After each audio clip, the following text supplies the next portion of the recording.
anyways, I guess I'm jumping into it because people are here and I'm really eager to do this and get it over with. So everybody can hear me, right? Like, I'm good.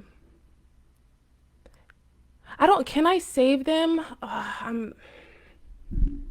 I think after I'm done, it will let me save them. I'm hoping because I wanted to upload it to YouTube. Oh, yeah, we're going to discuss soulmates versus twin flames, and I'm going to pull oracle cards on how we know the warnings of when we're meeting a soulmate versus the signs we can look for when we met a twin flame. So tonight is the Lionsgate portal and it's also the new moon, 8/8, a lot of Leo energy. So right now we're feeling a lot of energy of devotion and commitment. So it's a lot of twin flame reunions happening, especially with 2022. Astrologers have predicted that at this time, a lot of twin flames would be coming into reconciliation. So I'm gonna talk about real quick what a soulmate is, like what a twin flame is, and then I'm gonna help you guys decipher to know the difference when there's a soulmate in your life versus when there's a twin flame in your life. This YouTube channel is dedicated to giving you the weapons that you need in order to face the war between your mind, body, and soul. So I have like little notes because I was like up all night tossing and turning about this and I got like divinely called to do this. So I did jot down some notes just so like I'm not ranting and raving. I already checked off a couple of those because I already told you that 2022 is the year of reconciliation for twin flames.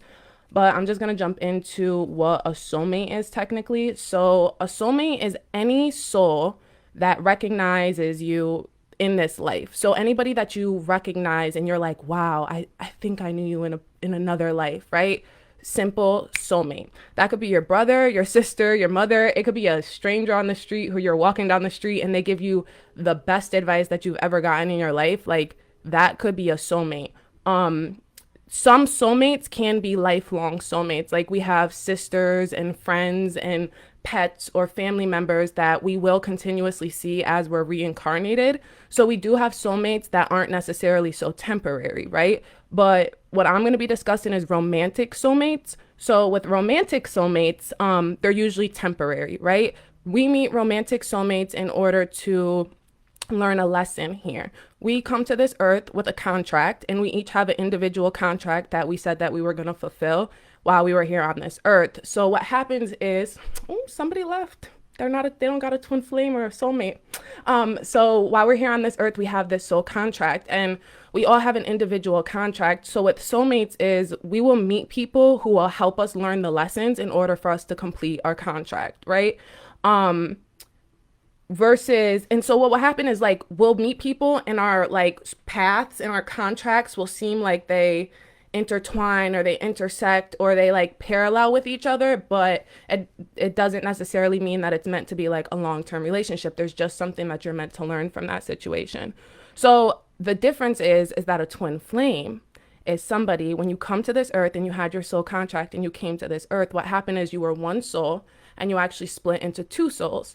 And both of you come down here with each of your own individual contract, but you also sign an additional contract that you'll find each other, reconcile, and help create balance in the world. Because when the divine masculine and the divine feminine come together, that's the yin and the yang property, and that is the balance of the universe. So in order to set the scales right on the balance of the universe, the whole good versus evil thing, the twin flames come here in order to help humanity restore hope and love, restore hope and devotion, restore hope and faith, and restore hope in the virtues that we often lose when we go, I'm going to go a little biblical real quick, when we fall into the traps of the devil, like, and all that stuff like that, right? So this is an opportune time for this to happen because right now we're surrounded by a lot of master numbers. So master numbers are like 11, 22, 33, 44. With this 2022 energy, the pandemic, a lot of that other information, astrologers predicted this a long time ago. So right now you may be experiencing, a lot of people are experiencing death to old relationships, and they're kind of trying to figure out like, was that the one? So I'm kind of here to tell you that if you have to ask yourself like, is that the one? Then They're probably not like the one. And the reason is because when you meet your actual twin flame, or when you feel close to meeting your twin flame, etc., there is a knowing inside of you. You may run into situations where you may question, the relationship, or question a person for other reasons, or so on and so forth, but you're never going to question, like, is this toxic, right?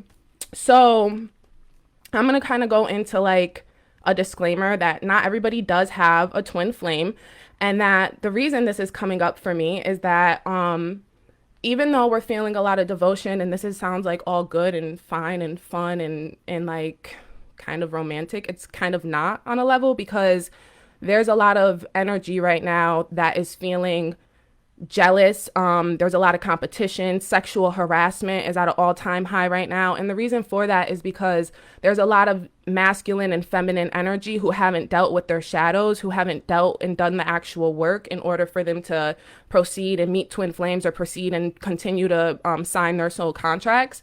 So right now, if you're in a place where you're not in a committed relationship, you're out there in the dating world right now, there is a lot of I'm just gonna like be honest, like a lot of like toxicity, right? A lot of energy that is just unfaithful, untrustworthy, a lot of high intense sexual energy. Right now, there's a lot of people making excuses for having sex with soulmates, and doing it so casually, right? Like, sex is not a casual thing. It should never be a casual thing. It's a very divine thing. So right now, what we're kind of gonna get into, I'm really excited to jump in the cards. So I feel like that was enough explanation. But right now, what we're going to get into is talking about the difference between those two, right? And understanding the warnings and the signs that come between the difference. So between the two of them. The first card that I pulled was through my Moonology card. It was just a general energy card for this reading, and it's have faith in your dreams. I wonder if you can see because of the light. I don't know. Oh, yeah, there you go. Have faith in your dreams. So this have faith in your dreams card is super, super important for anybody who has any passed away ancestors, especially, I'm not trying to be blunt, but any African American people who feel like they have links to Egypt. I'm going to be honest, if you are still an Ellison and you are in here, you are a starseed, you did come from the Egyptians, you should look into Atlantis, look into starseeds, and start looking into that information so you can start activating activating the light within your DNA. But with that being said, is that your ancestors, our ancestors, and the divine energy usually speaks to us through our dreams. Because this is the Lionsgate portal, and once again, if you're an Ellison and you happen to be watching this, it's because you were divinely guided to watch this, and you most likely should be looking into, messages from your ancestors, how to hone in on your intuition. Intuition is going to be a big topic we talk about here. So really having faith in your dreams right now, and knowing that all your dreams are very, very significant.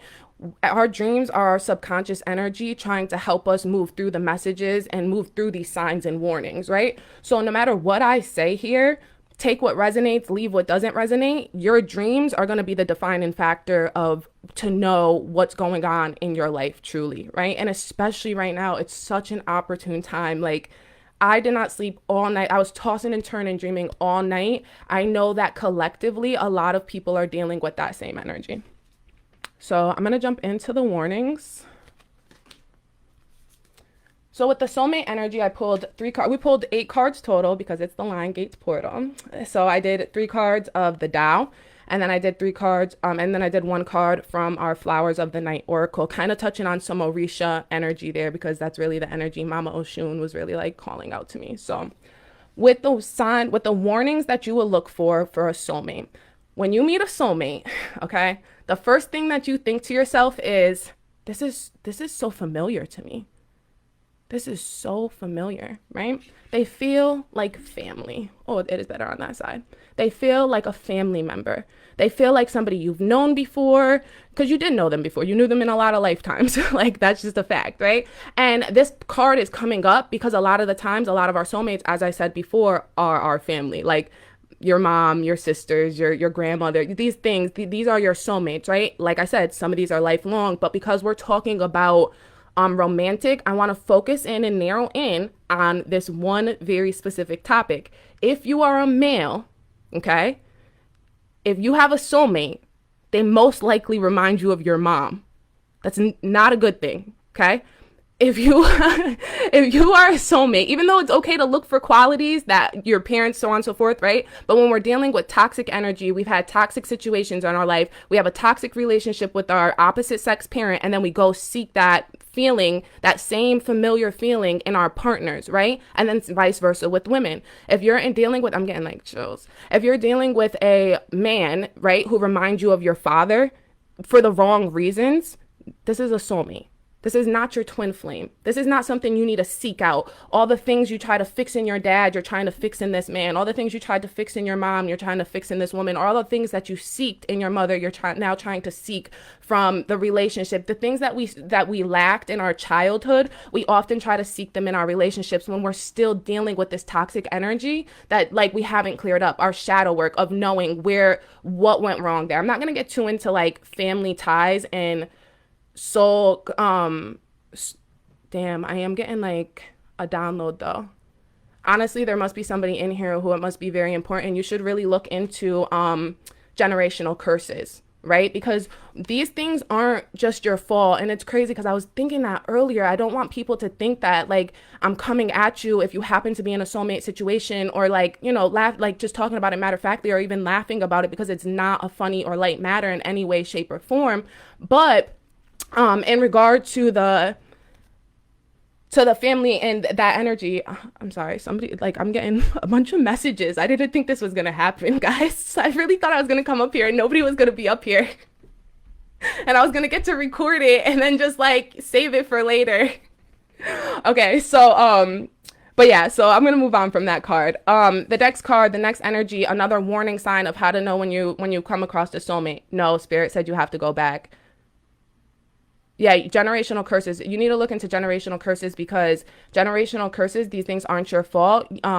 We need to remember that a lot of the energy that we deal with is energy that we were dealing with not only in our past lives, but energy that our ancestors dealt with already, right? And that's what that have faith in your dreams card is really telling us, is saying like, listen, our ancestors have already been through this and they're already giving us the messages and the information in order for us to excel it, right? Our ancestors don't want us to continue in the curses and continue in the path that they went in to destruct, right? There was obvious, we know from society, we don't even have to look into your history. We know from society that there was obvious mistakes made in the government and society, like whatever. There's obvious issues that happen here, right? And we all know as light workers, as seeds, as star seeds, that we're here to now change this. We're moving into the age of Aquarius. This is no longer the age of Pisces. Like they're out. Like they're out. They're done with. We're now the age of Aquarius, the age of information. We're here to break generational curses. We are not here to continue in this cyclical path and destroy the earth. That's just not what we're doing. And coming back to what I was talking about twin flame energy, about how they're here to restore the balance,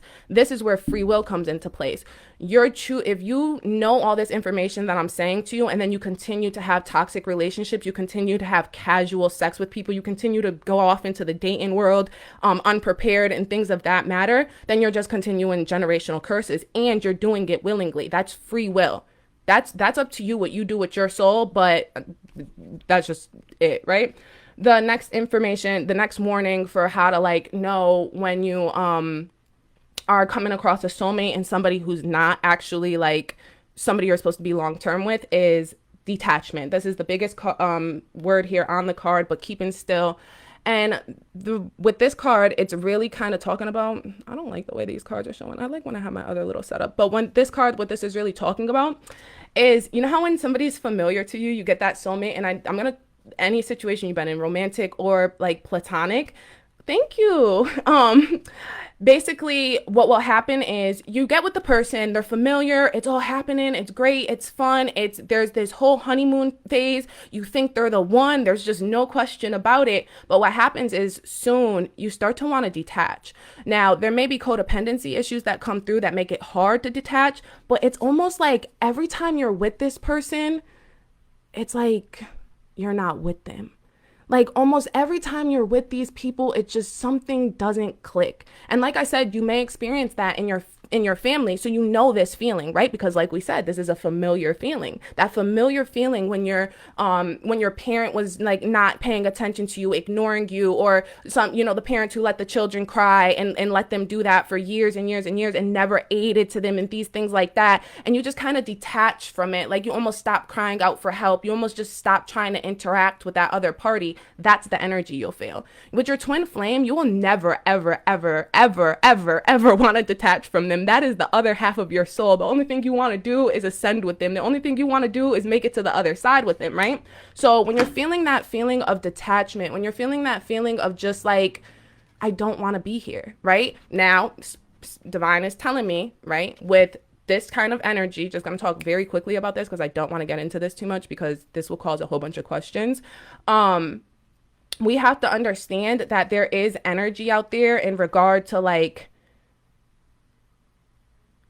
there are like, there are curses, right? People can put a curse on you. They can will you to them, right? So even though you may not feel attracted to a certain situation or a certain person, and then you're still with them, and you know in your soul, like, I don't want to be with this person, but I keep feeling called to them, right? That is not a calling of like love and devotion. That's a calling of like manifestation. Somebody is manifesting you. And I'll use the word manifestation versus curse because manifestation helps people understand that people are not sitting around lighting candles and with your picture and doing all this crazy shit. No, no, no, no, no, no, no, no, no. Literally all they have to do with you is literally sit there and think about you naked, think about their times with you. All they have to do is continue that connection, right? When we talk about soulmate energy and we talk about toxic connections, you'll always often hear about the red string that connects, right? So if you ever get into really needing to disconnect, if somebody really has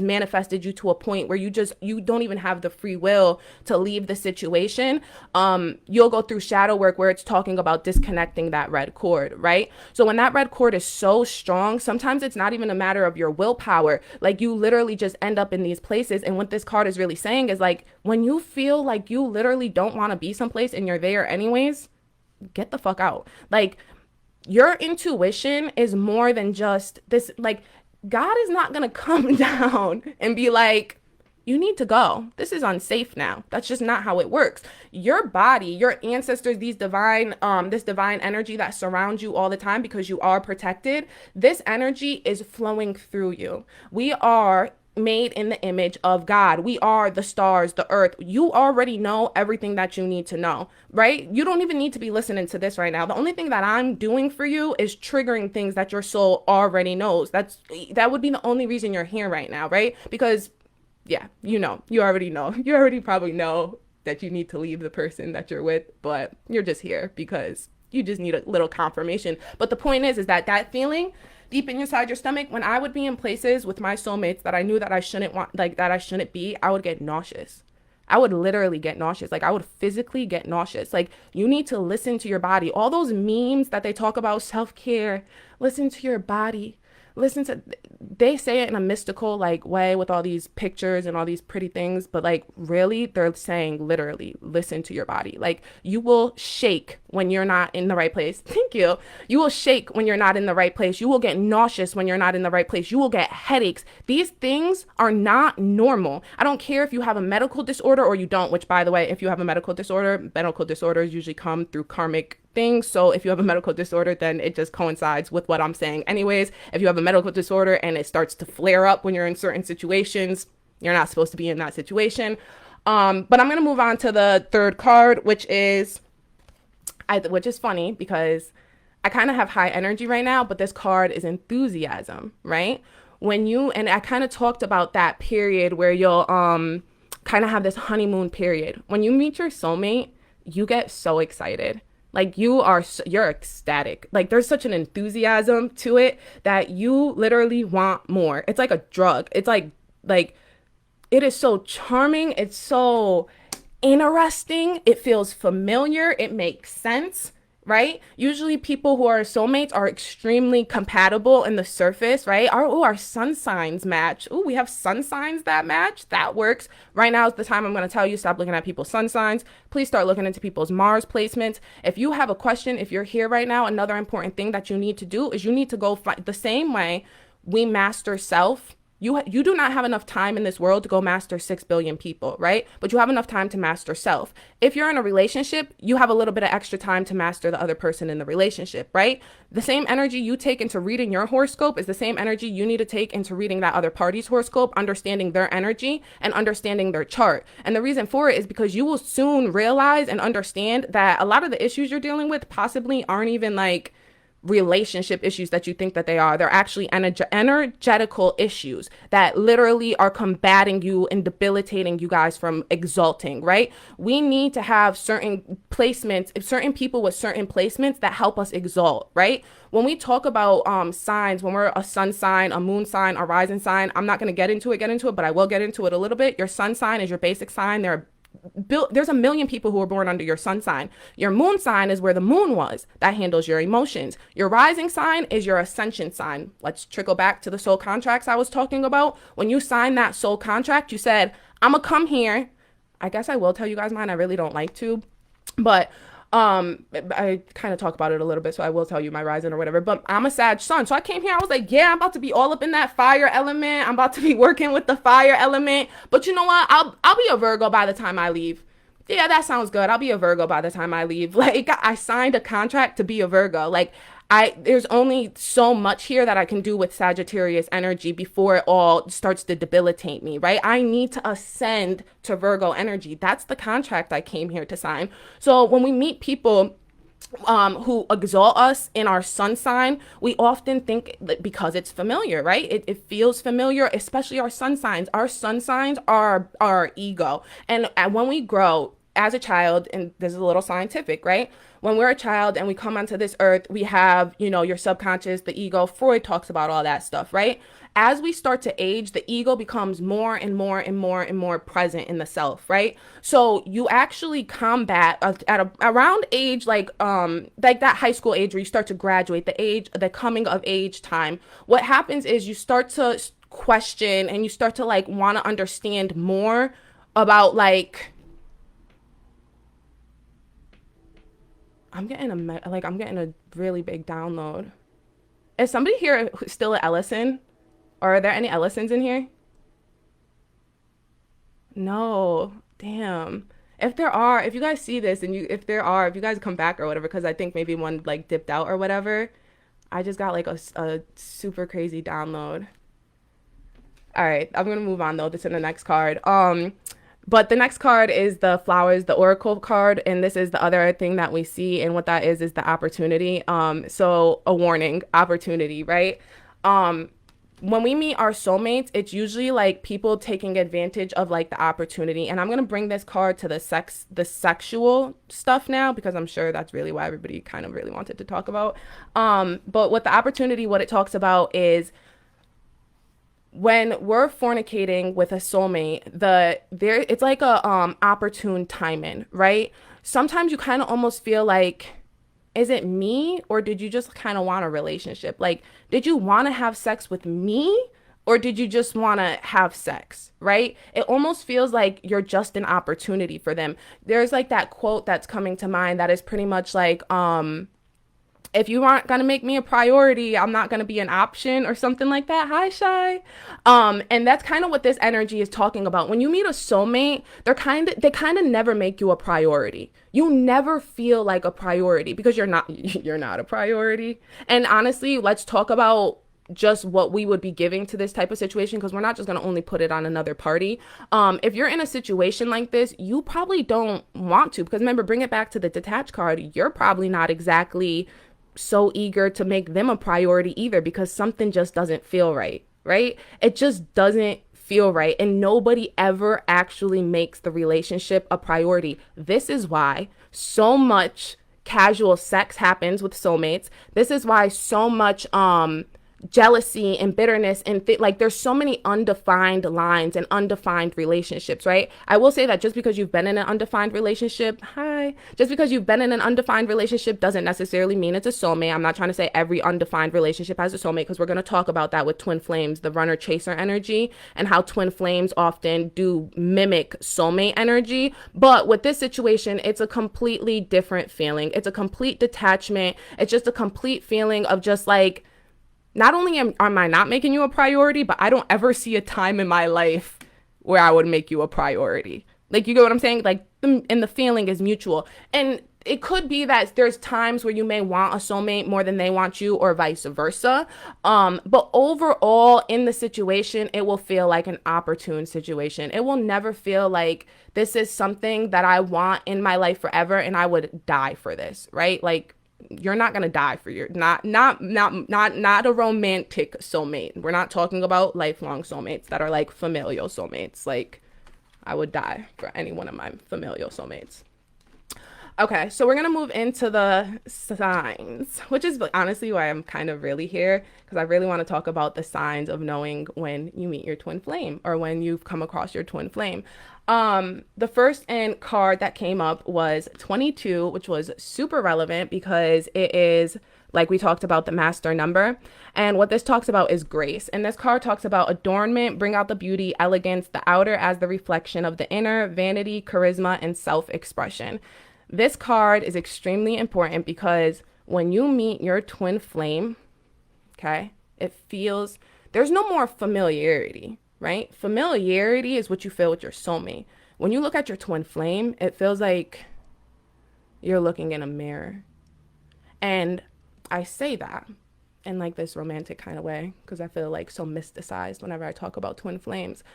Honestly, you can kind of see my energy changes because like soulmate energy, it's rough. It's like a war. You're learning a lesson, but twin flame energy it's beautiful. It's a convergence, right? It's an interdependence. It's not a codependence.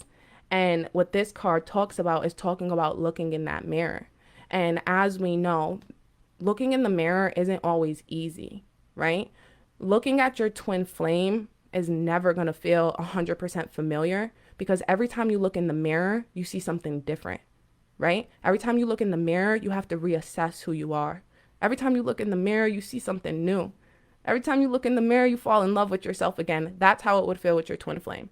Like how it feels when you look in the mirror. Now, if you're still struggling with looking in the mirror, then that means that you're not prepared for your twin flame yet, right? We have to get okay with looking in the mirror with our inner beauty, right? And the twin flame, because it's one soul parted to two, they mirror each other, right? So they will mirror each other and they will mirror each other in behavior as well, right? Not only with your twin flame.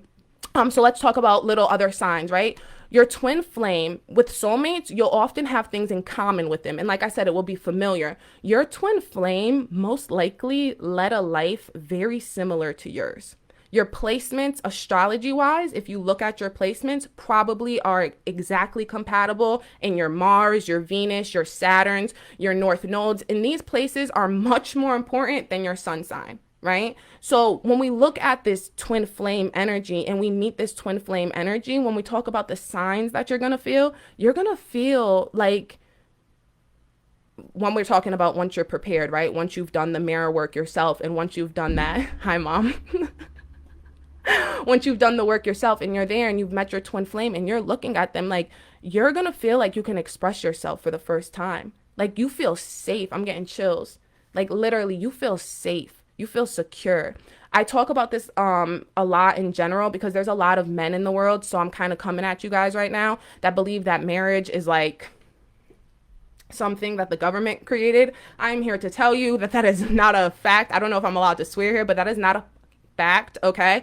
Marriage ceremonies have been happening since the beginning of time, okay? Marriage ceremonies, what that happens, that is a ethical, like legal, like regardless of what government we're looking at, that was something that consecrated a union between the divine masculine and the divine feminine, right? So when we talk about that, right, you feel safe. This is somebody that you would want to marry, right? And not just like, oh, I want to marry you because I want the dress and da da da. No, no, no, no, no, no, no, no, no, no, no. Not just because I want the certificate, not just because I want the wedding. There's a difference between a wedding and a marriage, right? So this is an interdependence between two energies that are choosing marriage. This is actually what marriage means. It just means the marrying of two parties. So when we talk about the yin and the yang energy, the divine masculine and the divine feminine marrying together to make that perfect little circle that you guys always see with the black and the white, marrying, right? And that's what you're gonna feel. You're gonna feel like you're able to marry this person, move and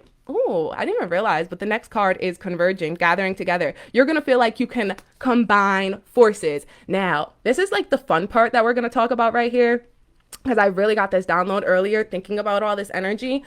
I want to bring up Beyonce and Jay-Z. Beyonce and Jay-Z actually got together during one of the first astrology predicted twin flame reunions.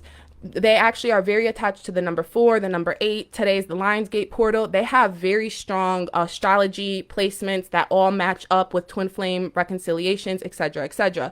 The reason I bring up Beyonce and Jay-Z is because Beyonce and Jay-Z, the sum is greater than the parts, right? And I don't want to go on record saying this technically, but I'm going to have to go on record saying this. But Beyonce, without Destiny's Child, she did it, right? Beyonce without a man, not happening, right? Marriage is a security. It's a protection in this world. It is something that can turn the divine feminine from an independent, like, and it's funny because her song, Independent Woman, from this independent energy to an interdependent energy. I'm going to go into Beyonce. If you're a Beyonce fan, you know that Beyonce 100% claims that she is a daughter of a Mama Oshun, and it's not a claim because I believe she is. She is Mama Oshun's daughter. Anyways, so she is a descendant of Mama Oshun. And Mama Oshun, I'm going to tell a quick little story, and don't be coming at me telling me that your grandmama told you this story a different way. My daddy told me this story, and this is how he told me the story, so I'm going to tell you the story in a very debriefed version. But Oshun, Beyonce is attached to Mama Oshun energy, and Ogun is the energy in regard to the story that I'm going to tell, and that's like matching Jay-Z's energy, right? So Ogun is this Orisha. He's down here. Well, I apologize. He's not an Orisha yet, but he's down here. He starts working with iron. I'm telling you, this is the debrief version. Starts working with iron. He masters iron. Oh my God. Ogun is the Orisha of the earth now. And he's mastered the metal element. But what happens is at a certain part of this, basically, Ogun goes off into the woods, right? And he's out there like contemplating. He's out there like just trying to think about how he's going to continue this work, continue to save the world, continue to do all his stuff. Mama Oshun at the time is going to the sun because she tries to go to the sun. She gets too arrogant. She tries to go to the moon, and then she learns to master her emotions. What happens is she comes back down to earth, and earth is like, ah, everything's on fire, right? And Ogun's over in the forest chilling. Like he's literally just like, I just need to be over here chilling, right? This is what twin flame energy is. Mama Oshun, the only thing that they know to do is to call Mama Oshun. So Mama Oshun comes down basically, and they're like, oh my God, Ogun is in the woods. We can't get him out. Mama Oshun goes into the woods, and what she does is she stirs her honey pot. If anybody understands what I'm talking about here. So she's stirring her honey pot, and what she does is, well, Ogun like sees her or whatever, and she's stirring her honey pot, and Mama Oshun, because we're talking about Beyonce, dancing, singing. Mama Oshun was a very beautiful being, etc., etc. By this time, she had mastered her skills of knowing the peacock energy, so she's like just peacocking out.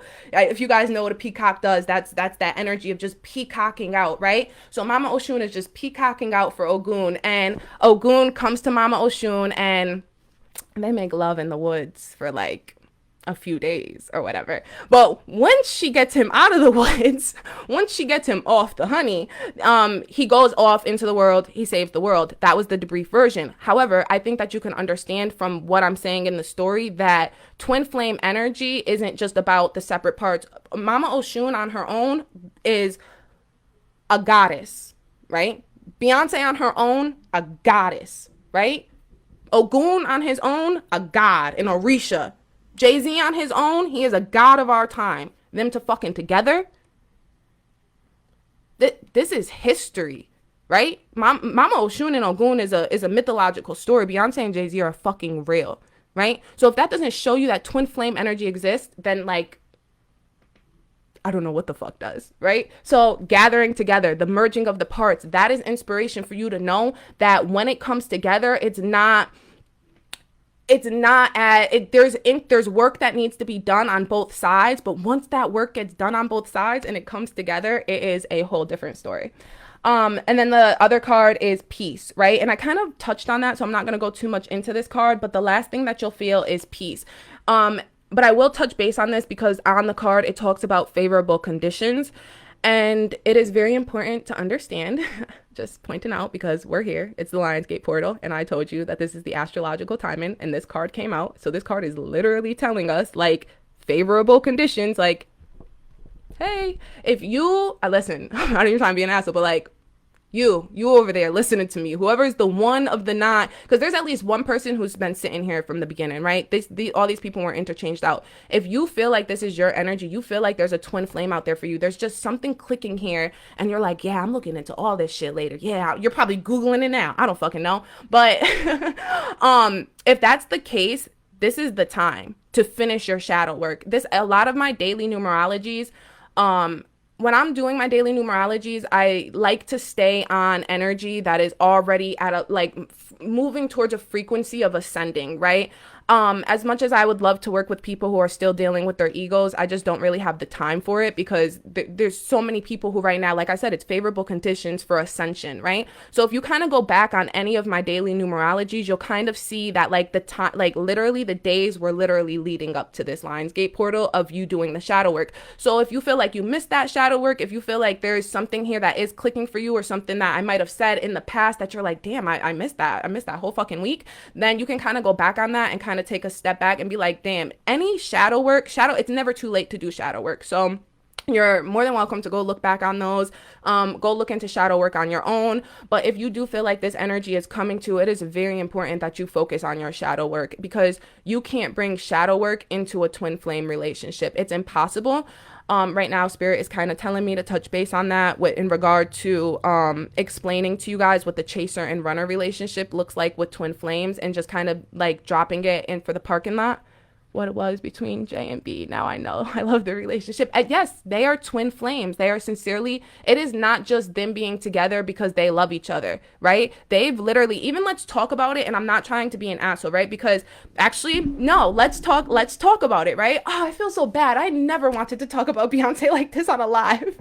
Oh my God, my cousin Selena's gonna be so upset. Oh my God, I hope I didn't disappoint you, Selena. I still love her, I swear. But let's talk about this, right? If Beyonce has never explicitly came out and been like, guys, Jay-Z cheated on me. But we know that from the songs, we know that from that album, the Lemonade album, we know that there was some type of infidelity in the relationship, right? We know that it hasn't been all peachy keen for her. Ooh, peachy keen. That's so funny because Peaches, Mama Oshun. Oh my God, you guys see how Divine is working with me right now? But anyways, we know that the whole relationship wasn't perfect, right? And we also know, I mean, I'm a little bit obsessed with Beyonce, so I don't know if I'm telling you something you don't know, but what I do know is that in the beginning of the relationship, most people know they didn't go public at first. They were in a very chaser runner relationship. Jay-Z talked about how in the beginning he was very adamant to be with Beyonce. He wanted to like marry Beyonce, and she just completely turned him off, like turned him down. She was not willing to commit time to him. She was super hyper focused on her career. And then what happened is once they got into the marriage, Beyonce talks about this in a couple of her documentaries and stuff like that. She is on tour. She's going through all these things, but she's in love with her husband.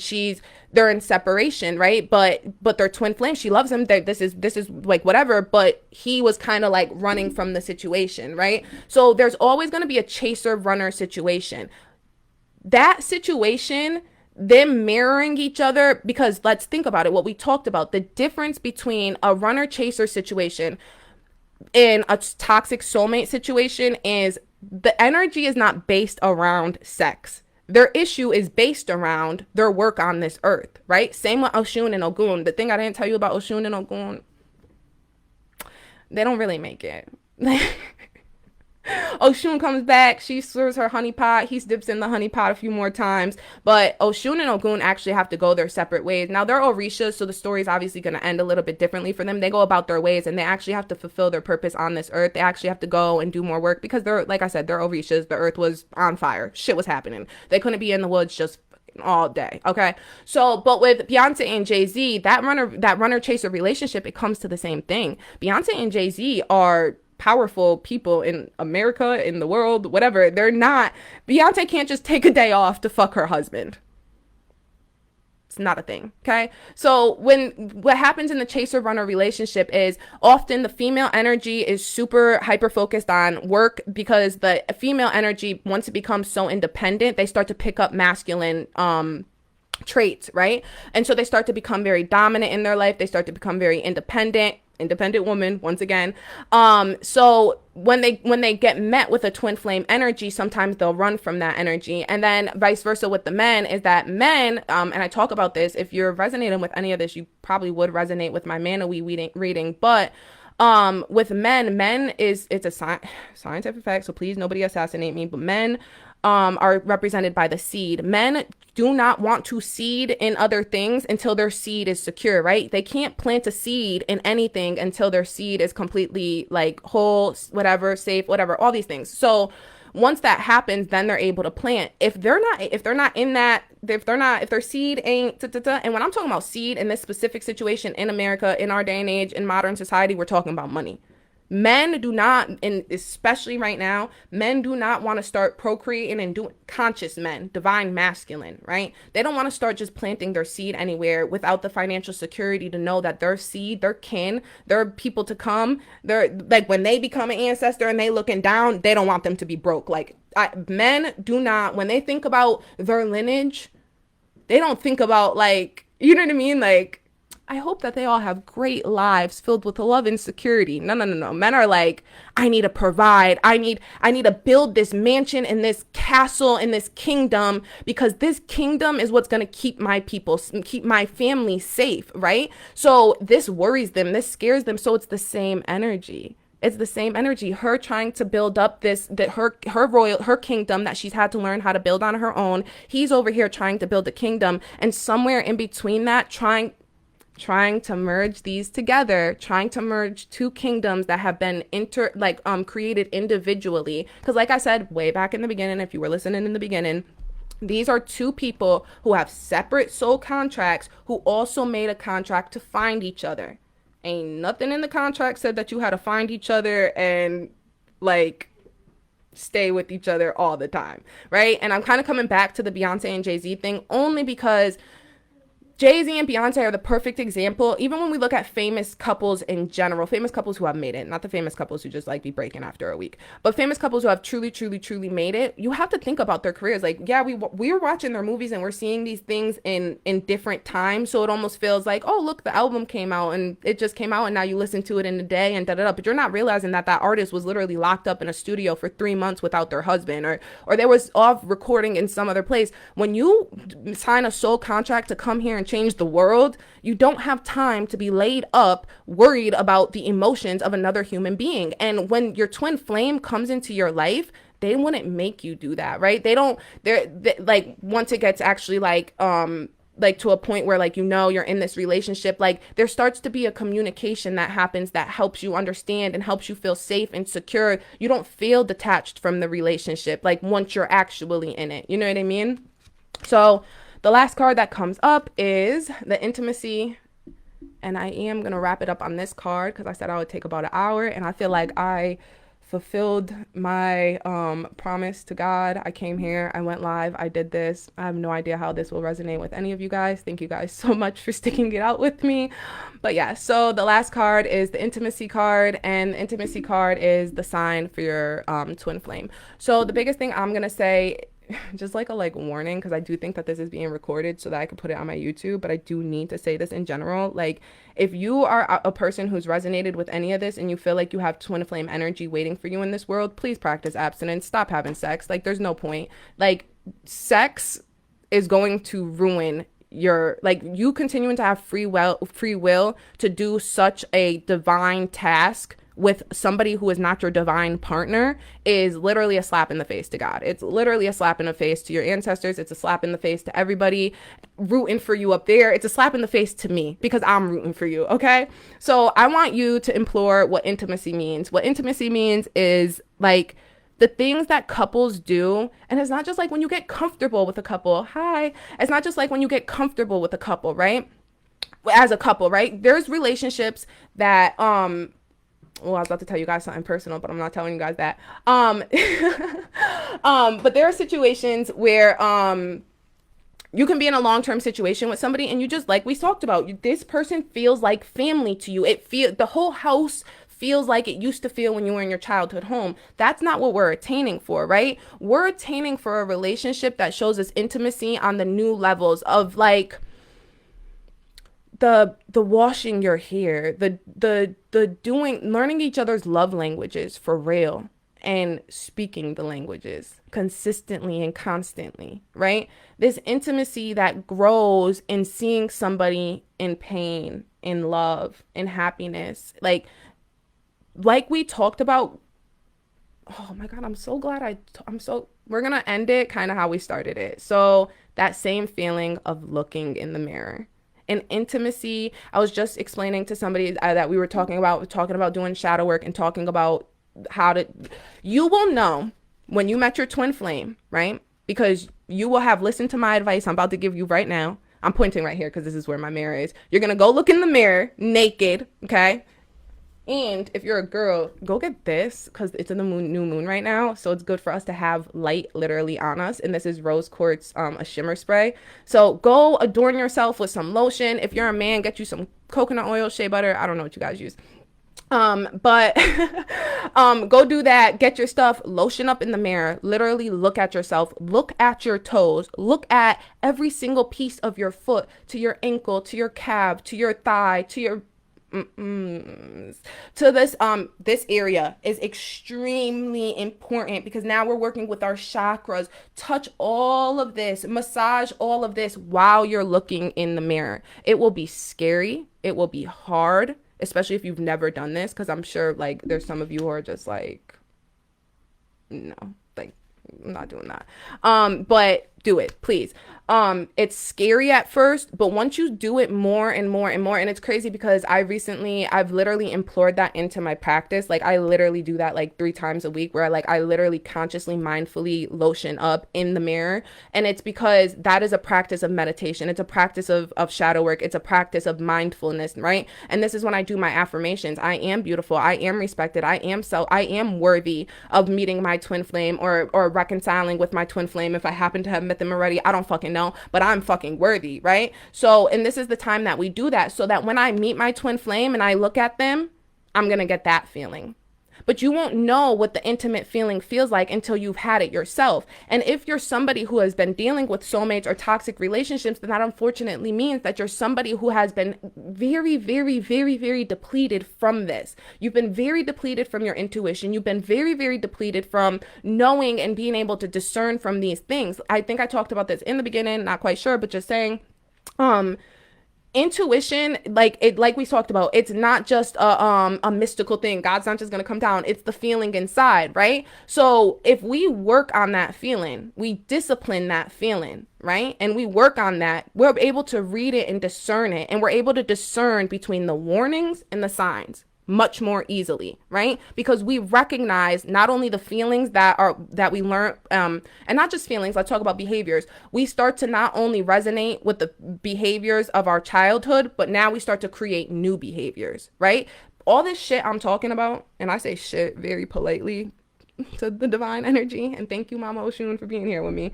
But all this is fine and dandy, but to be honest, this is a mental issue too, right? All of this is a fancy and mystical way to tell you that you probably just have a mental issue. You probably have a mental disorder that is stopping you from continuing. Whether there's bipolar, there's narcissism, there's depression, like, and honestly, the statistics on depression right now are out of this fucking world. It was like last time I read something, it was like 72% of Americans have admitted to having depression at some time in their life. 72 fucking percent. So that's 10 people here. That means at least 7 people experience depression in their life. If you're experiencing depression, you can't pray yourself out of that. You can't think yourself out of that. That is mental work. You need to look into the mental stability of your brain in order for you to be able to understand, like, why are these things happening to me? What happened when I was a child? Why do I continue these behaviors that are self-destructing? Why, if you're listening to this and you're just at this part because you're just curious, but you're like, damn, I want a motherfucking twin flame. I think that's me. But you're like, I've never heard these things. I've never even felt that. Everything I've always felt is like with a soulmate. I believe that the people I've been with are soulmates, and you're having this epiphany right now and you're just kind of like, no, like, I want this like twin flame energy, like whatever, da da da. The reason you can't get it and the reason you're not able to manifest it is because you're still stuck in the victim consciousness, the childhood behaviors and the childhood energies. Like we talked about, let's not just talk about childhood, but the sun sign, the ego. You're still stuck in your ego. You need to start understanding, let's go back to this too, studying self. You do have enough time to study yourself. If you are single right now and this is resonating with you, this is your divine sign to go look at your astrological chart and to go start to understand yourself. I am explaining things to you in a way that's easy for me to communicate, but that doesn't mean it's easy for you to understand, right? The only way you'll understand what's right for you is to study you, right? So the only time that you'll know, I can't even sit here, and it's crazy because I wanted to really think of examples that will like show you what intimacy is, but I can't. I can give you an example of what shadow work you can do, and I can guide you in the way to let you know that this is a mental issue. If you still have intimacy issues, which we know intimacy issues come in mostly all mental disorders. Mostly all mental disorders coincide with intimacy issues, commitment issues, finding people that just aren't good for you, right? But if you're feeling that energy and you feel like you want to manifest this, you want to create more of this in your life, then you do have to start with like the brain, right? And you have to start with understanding your brain, then understanding yourself spiritually, mind, body, soul. Understand your body, get to know your mind, and get to know your soul. Once you start to get to know these things in an ascension level, not just the you used to be. I'm not telling you, and that's the issue with spiritual work, is people always want to talk to you about your inner child. Listen, I'm going to say this in a polite way. Fuck your inner child, okay? Your inner child is not running shit here no more. Your inner child is not in charge. Stop allowing your inner child to make choice. Your inner child, like, there's a time and a place to age your inner child. I do believe that when you go through certain work, and if you do decide to go to therapy, they'll teach you how to talk to the inner child. They would say, don't say fuck your inner child. But once you've passed that stage where you coddle your inner child and you're able to start working with the ego in a way that's actually productive, you kind of realize that your inner child is really just a destructive, like, little asshole. Like, you get what I'm saying? Like, I don't strive to be my inner child. There are times I allow my inner child to come out, and that's what we talk about mastering self. There's a time where your inner child will guide your creative endeavors. There's a time where your inner child, that inner whatever needs to come out for creative. Even your inner child comes out when you're in a safe places, like in your twin flame relationship, in the bedroom, in these places. These things will come out, and you'll get to know, and etc., etc. But the truth is, we are complex beings. You're not just your inner child, right? You are a soul. An inner child is the inner child that was here in society, born into this earth, and that was the inner child you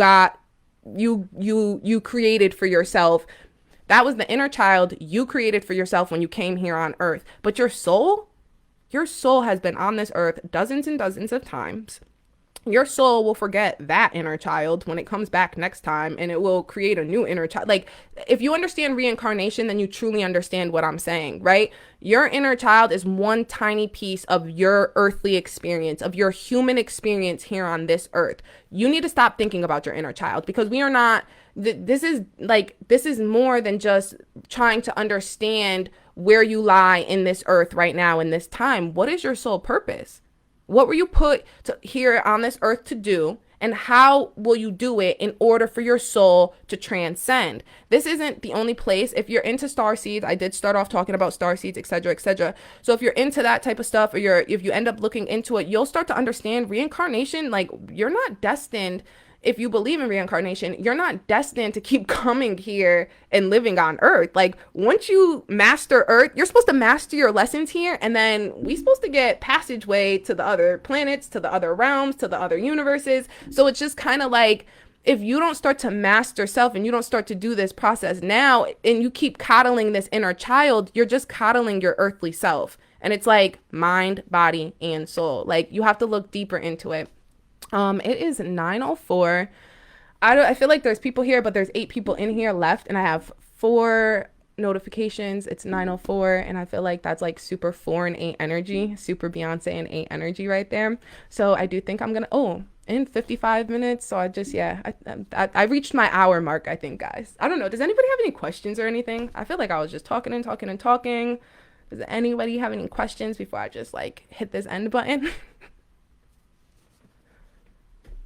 No, I don't think so. Let me look at my notes real quick. Let me make sure. Yeah. I feel like I touched base on everything that I really wanted to touch base on. I was going to pull some tarot cards on some specific energies, or if anybody had like questions or whatever, but I don't know. I really feel like I touched it here. This has been sitting on me.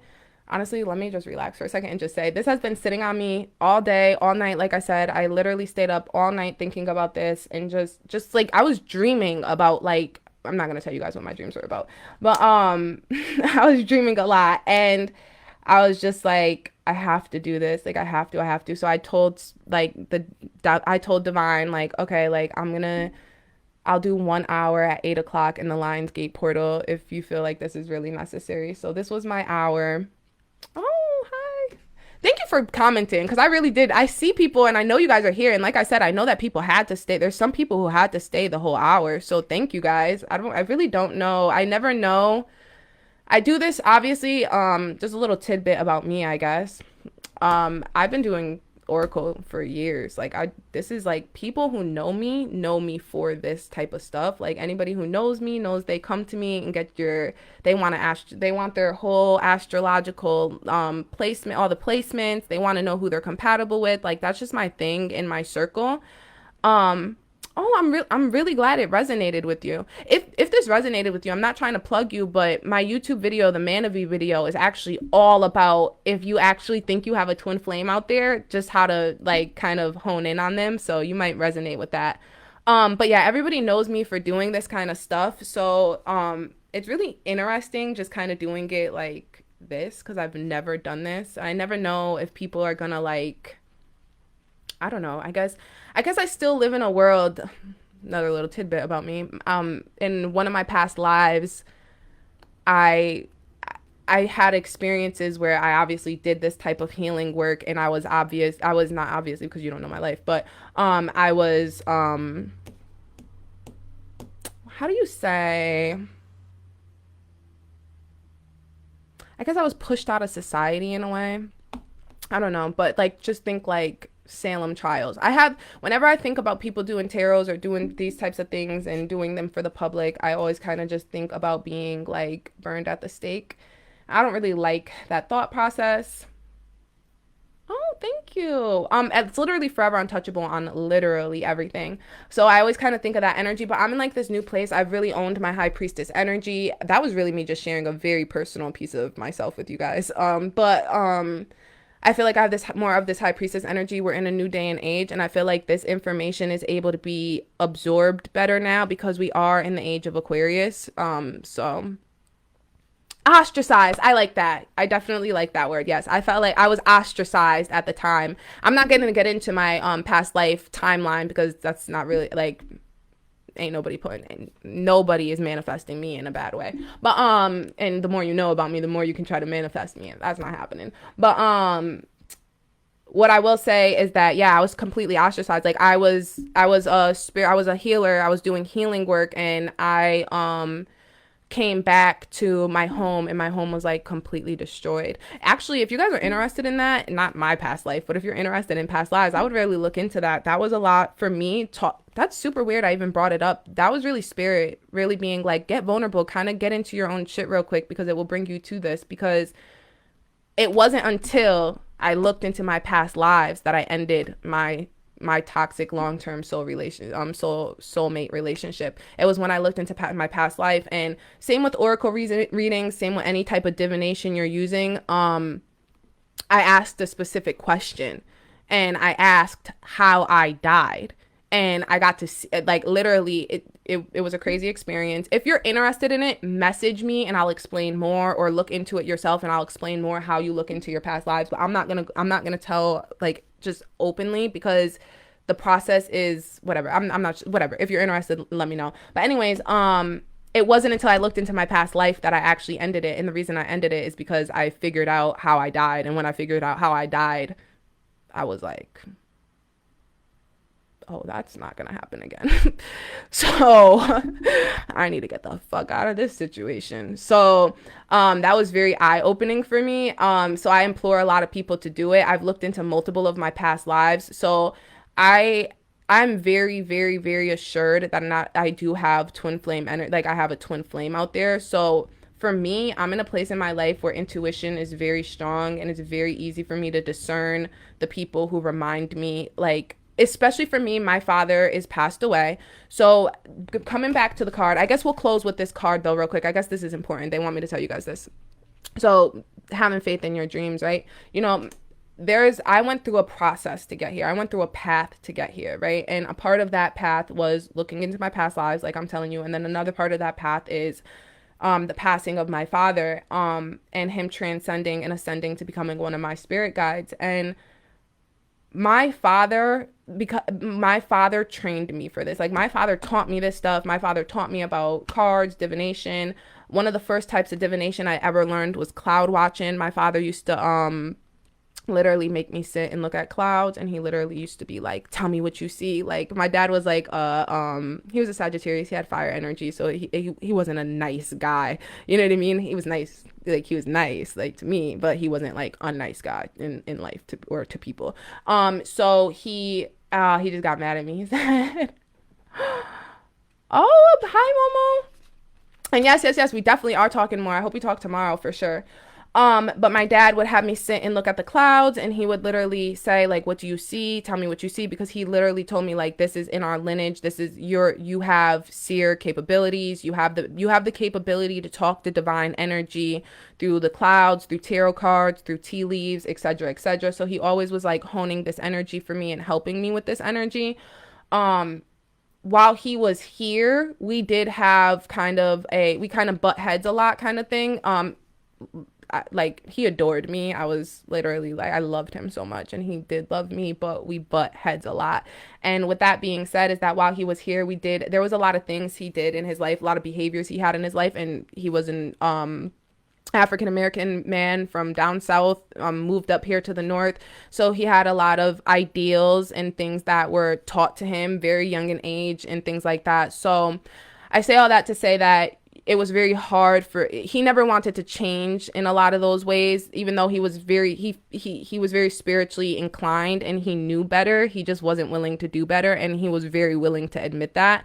And I wasn't cool with that, because I felt like he was trying to teach me to do better, but he wasn't really, like, you know what I mean? But everybody's path is different. And he helped me understand that his path was different. But I say all that to say, when he passed away and he ascended, my father was a master number 11. So my father was always going to ascend to a spirit guide, to an angel, to a star, to an official star and in the universe. And he always knew that. He knew that this was his last life here on earth.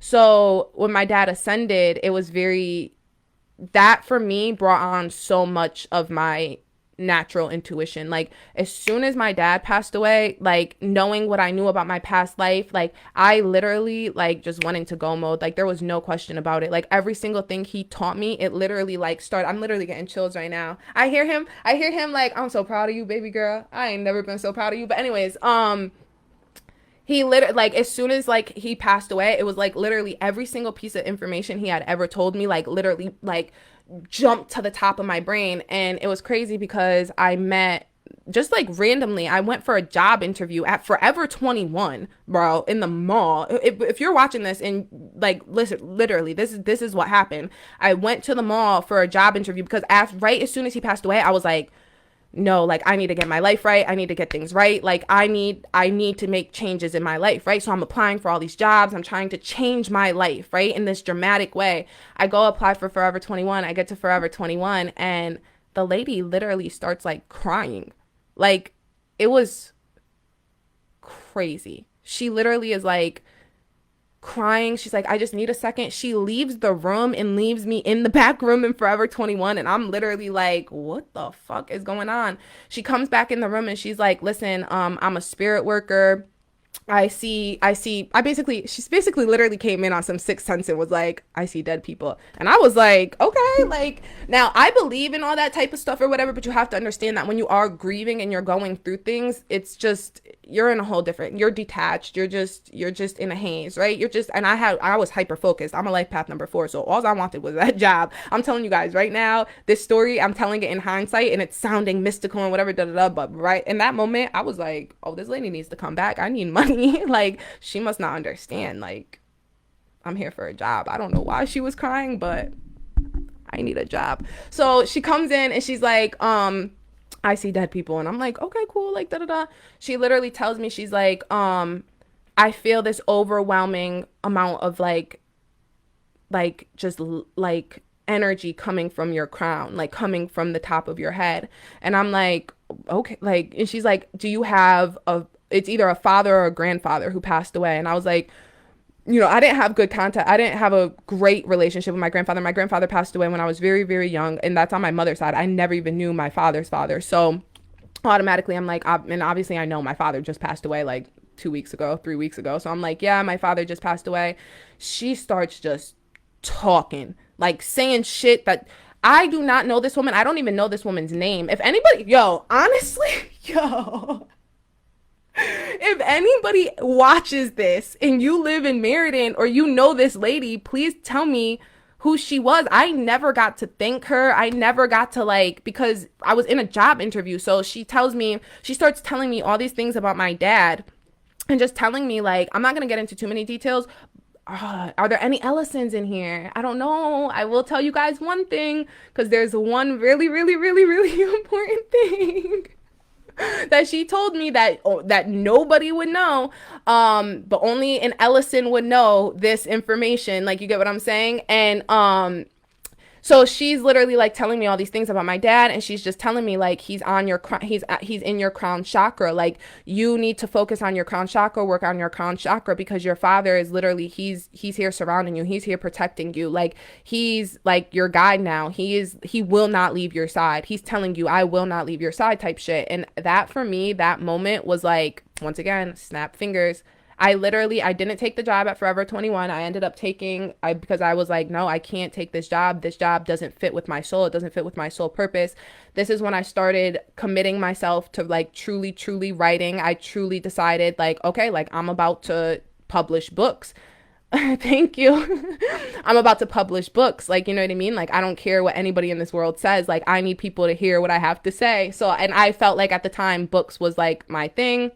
I'm a writer. I'm always going to be a writer. I'm still writing books. But I was super set on I will give up everything in this world to write a book. I will live in a box. I literally was telling people at the time, in my life, I will live in a box to write books. I don't care about money. I don't care about anything in this world. All I want to do is fulfill my soul purpose. And that was how this journey really started for me. I started to detach from I guess I said all that to really explain to you guys. Wow. I better be able to save this and put this on YouTube. I don't want to say it's a waste, but that's a lot. But anyways, I say all that to say those little things in my journey, those things in my path are what helped me master the energy that I'm in now, to be able to do these things and do them collectively, take it outside of my family circle. And I say that to say that everybody's path is different. there's so many things obviously that I'm not mentioning, but for me at that time, practicing abstinence, and it's crazy because I literally have the year tattooed on me and everything. My dad passed away. It was technically 2014, but it was the end of 2014. So in 2000, by 2016, I knew 25, because I was like I knew by the time I turned 25, like I was going to be completely abstinent, completely out of the dating world, like completely like out. We had some like, yeah, but otherwise, like, I just came in. I love the topic, and I have to say thank you, because this is not done. I literally hopped out the shower and just came up here. And I'm glad you just cut me off from saying what I was saying, because I was about to start telling way too much of my business. My point is that abstinence is key. And I don't, everybody who knows me in my inner circle knows that I'm like a true advocate for abstinence. If you come to me with any type of relationship question about, is this my soul, or are we good, or da da da, the first thing I'm going to tell you is like, maybe you guys should stop having sex. Like, I know sex is like where so many toxic issues and so much shadow work comes out. And when you remove sex from a situation, it's just like you see things like so much more clearly. So I just try to like kind of help people understand that practicing abstinence while you're working on yourself, like, during that time, it was extremely important that I not date. And I just want people to understand that with this energy right now, this is where I'll close it off. And just saying, like, a little heed warning is that everything I just discussed with this Lionsgate portal, yes, there could be beautiful things that come from it, this twin flame energy combining and all these things. But the truth is like I said, that there are a lot of men, a lot of divine masculine energy out there right now that is not willing to commit or devote. There's a lot of energy, a lot of people out there who have not done their shadow work, like we talked about, because with the twin flame energy, just because you might be like destined to have your twin flame and you came here to do that, we talked about free will. If you're using your free will to make bad choices and to continue, what I'm saying, if you continue to have sex, if you continue to make bad choices, and you continue to use your free will and slap God in the face, then it's just kind of like, you're not going to be able to manifest the things that you truly want in this world. And when we start with our body, like whenever you go to a doctor and you tell them something's wrong, I just spit a little. The first thing they ask you is, and what's your diet like? Like when you're sick, when you're going through things, the first thing you have to do is change your diet. When you get a cold, do you just go eat pizza all day? No, you don't. So if you have a spiritual cold, right? You keep coming across soulmates, you keep tripping on soulmates, and you have a mental cold to a point where you have a mental illness, right? Should you be feeding that mental illness with sex, drugs, alcohol, or rock and roll? And I actually say rock and roll in a very fucking serious way, because rock and roll, and I'm saying rock and roll in the sense of like aggressive rap and rock and roll, this type of energy music, these types of things actually trigger the same things in our brain, the same frequencies in our brain that drugs and alcohol do. That's where that slogan came from. Drugs, alcohol, whatever. Sex, drugs, alcohol. You guys know what I'm saying. Sex, drugs, and rock and roll, da da da, blah blah blah. Why I'm and then nobody wants it there. Because they don't get it. Yeah, they don't get it. It's very hard to explain. It's truly hard to explain to people. Like, especially if they're in relationships. But with the sex, drugs, and rock and roll, if you're feeding on this energy and you have a spiritual or mental sickness, then like, you're literally just feeding the sickness. Like, you need to heal. You need to get better. You need to do whatever it is that you need to do in order to heal that energy. And I'm glad I used that word, and I'm glad I'm wrapping it up here, because I'm feeling like that was the key word that spirit really just wanted me to say. This is a healing process. You need to heal that, like we talked about kind of jokingly, heal that inner child, go through that process with her. But then the next step is, once you heal her, is starting to be like, all right, now start to get to know your soul and start to ascend and start to heal the soul and start to like take guidance from the soul and all these things. Like, so yeah, thank you. This was actually kind of fun. I'm not gonna lie. Once again, I really hope I can save it.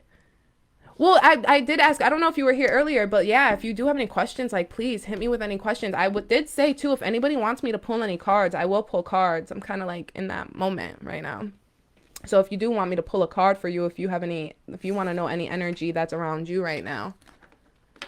My candle started flickering right when I said that. So I feel like somebody has a question they're not trying to ask me because they're too scared. If you are too scared to ask me a question up here because you're just like whatever, you definitely can inbox me. I definitely am starting to do personal readings. I'm trying to keep the energy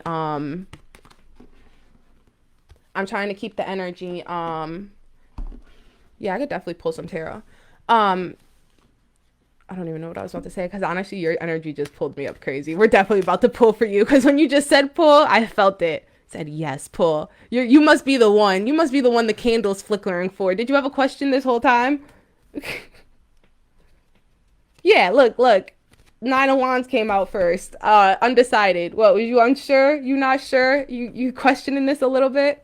You need to see more clearly. Undecided. Need to take a step out of the situation, and then you will be able to see the situation from a different perspective. Ooh, you're dealing with a situation that kind of has you underwater. Oh. Okay, is one of the two of you, whoever this resonates with, is whose energy it pulled on, is one of you questioning. It seems like there's some work. You have paid work, so it's like you're undecided about a career situation. Oh.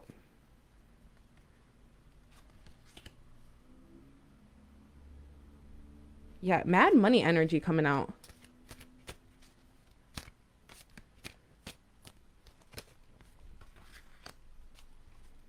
Yeah, yeah. Ooh, I don't know which one of you guys this is, but I'm feeling a lot of frustration, a lot of worry, a lot of indecisiveness. There's an increase you want in your life right now, like a large increase, like you seek increase, like you're looking for it. But you don't seem like you're financially struggling, but you seek more. You want more. Is this am I cuz this is coming through mega strong and you're super frustrated. You can't see your way out of this. You don't know what to do. Queen of Pentacles is coming through. So professional business domineering. You're feeling like you're about to like slay type shit. Let's see what spirit is telling you. I feel like spirit is telling you, let's see what your ancestors they're trying to let you know. Like, what's the warning? Is this it? Like, do you run in this, or is this, ooh, ooh, six of cups, happy house. Oh, when you said that, you said, I feel twin flame energy very, very strongly. I didn't even see that, but now I'm seeing, oh, that's why you're here. Because you know that it's coming for you. Okay, I'm going to tell you right now, I resonate with exactly what you're feeling. So let me explain this. You are so close to you're probably thinking like, I feel so close to the finish line. I feel like I'm so fucking close to this finish line, but there's just, the Hierophant came up. But there's just still, something's not clicking, right? And the reason is coming back to like a lot of the things I was just talking about, is there's still a lesson that needs to be learned, right? The Hierophant is the teacher, but you know what the Hierophant also represents? The marriage, right? Which is super important because just talking about the twin flame energy, this is an official building, right? You are at a point in your life where you're officially trying to build something bigger than you've ever built before. Like, yeah, you did projects. Yeah, you've done things in the past, but now is the time where you're like, this is it. And you're a queen or a king on your shit and you ready to go.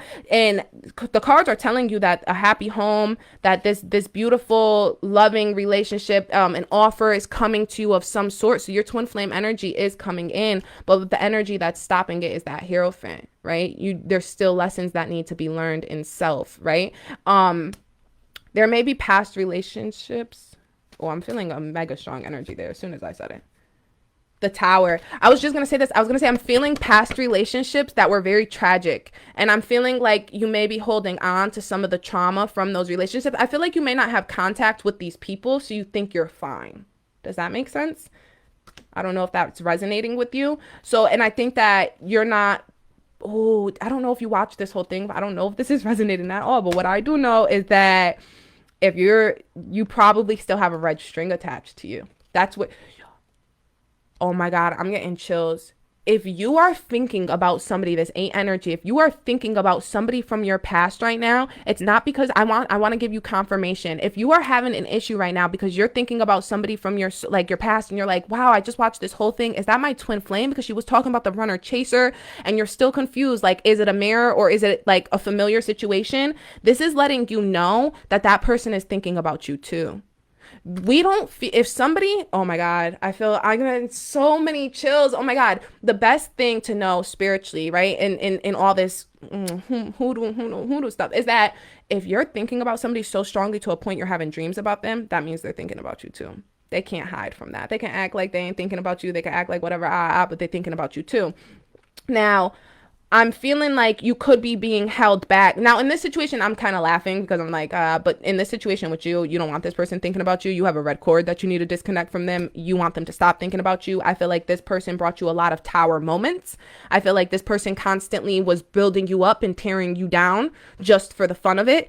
I feel like they literally have zero respect for you. They literally look at you as an opportunity. And I'm saying that in a way that sounds like hard because I want you to know that it's fuck them. They was wrong. You feel what I'm saying? So in this terms of something like this, when you have this Eight of Swords energy on you and you're feeling frustrations and you're feeling when we talk about, let's talk about sex, guys. I was not going to go here, but let's go here. When we have sex with somebody, we get a part of their DNA. As a woman, when a man goes inside of you, it's like a scientific fact that their DNA can stay inside you for up to 7 years, which means that if you have sex with a stranger and then you go get pregnant, you're literally passing on some of that DNA to your child. Like this is scientific. This is not, and this is like, that's what they're talking about, letting men into your womb. That's what Lauryn Hill was telling us. Do wop, that thing. Stop letting that thing inside your thing or stop putting your thing inside of other things. Because when you do that, you're passing along DNA, energy that is, it needs to be eradicated from a whole different level. It's not just like, oh, I met a guy, we talked on, online for like 2 days and it didn't work out. We never met each other and no harm, no follow. You didn't pick up any energetical leeches or any energetical parasites. With a situation like this, when you're holding on to a parasite that's been attached to you through sex, a sex demon, that the reason you're dreaming about them, the reason you're feeling that energy is because they're still latching on. They're still being a parasite to you. That's when people are talking about energy vampires. That's what they're talking about. The parasitic energy that holds on to you and makes you stay in this frustrated and bound and gagged type feeling to a point where you can't even live in your life, right?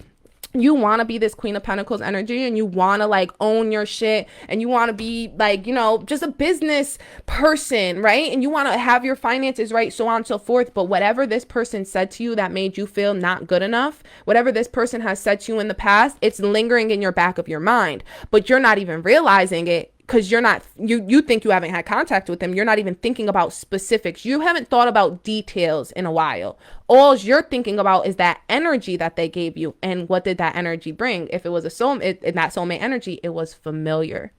Right now, you're looking to go back to something familiar because you want to scurry back to your childhood home. Think about after you get beat up down the street. What do you want to do? You want to run? I ain't never been beat up down the street. And I want to make it really clear. My brother ain't never been. But anyways, that when you get beat up down the street, when a little kid gets beat up down the street, what do they want to do? They want to run back home. You know what I mean? Instead of facing it, instead of continuing, they don't want to go to school the next day. And it's like, that's the energy. I'm so glad I did this. I don't even know if it resonated with you specifically, but I'm so glad I did this because I know that this resonated with somebody, because that is what happens in these types of relationships. We kind of start to move on. We're in a new place. I'm sure you feel all this energetical, the planetary alignment just in your favor. Good things are happening for you. And then you start to think of that ex.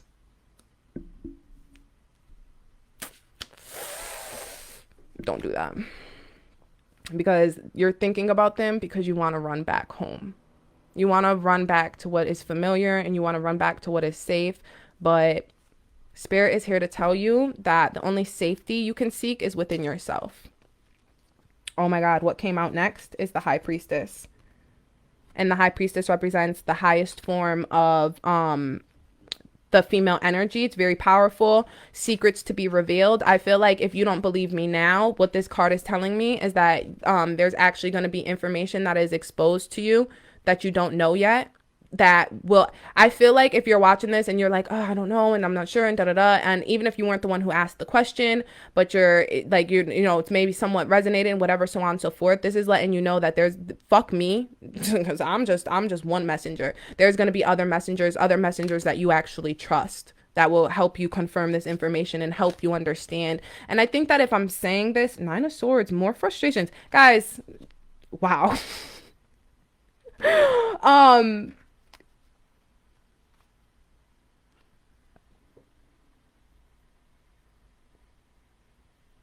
Oh, and no, you would never be judged. You're good. If you want though, 100%, you're more than welcome to like message me if you want to do it more privately. On my TikTok, I do the Q&As. I don't know if that's I don't know. I'm still trying to understand that. Um, but I definitely feel like whoever this was for, definitely twin flame energy coming through for what's on the other side for you. And I'm feeling like, which I just asked spirit. I'm so glad. Yes.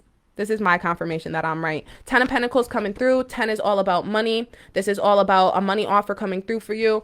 Money contentment, being good with money. And when I was saying that and I was asking spirit, like, okay, like, is this twin flame coming in for them? Is this going to be something that is there for them? Are they going to be able to move through this ex coming back, or them thinking about this ex, or are they going to be able to move through this energy of not being sure about their finances? The answer is yes. There will be money contentment. You will sign a money agreement. You will have somebody coming in, and like we said, like I said with that Hierophant, you do have energy, that twin flame energy, and that energy will be able to come in, and it will really be able to teach you that lesson in order for you to like gain that money. Let me see.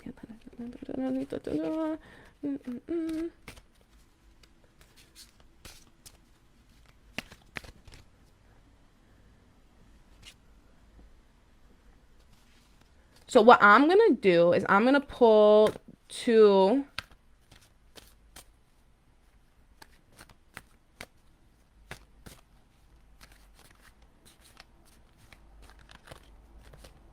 Okay, so I'm actually glad you said that. As I pull the cards, I'm gonna actually point out something. So, one of the things with practicing abstinence is, for me specifically, when I went in this journey in 2016 for the first time, one of the biggest commitments I made was to, the research I looked into, right?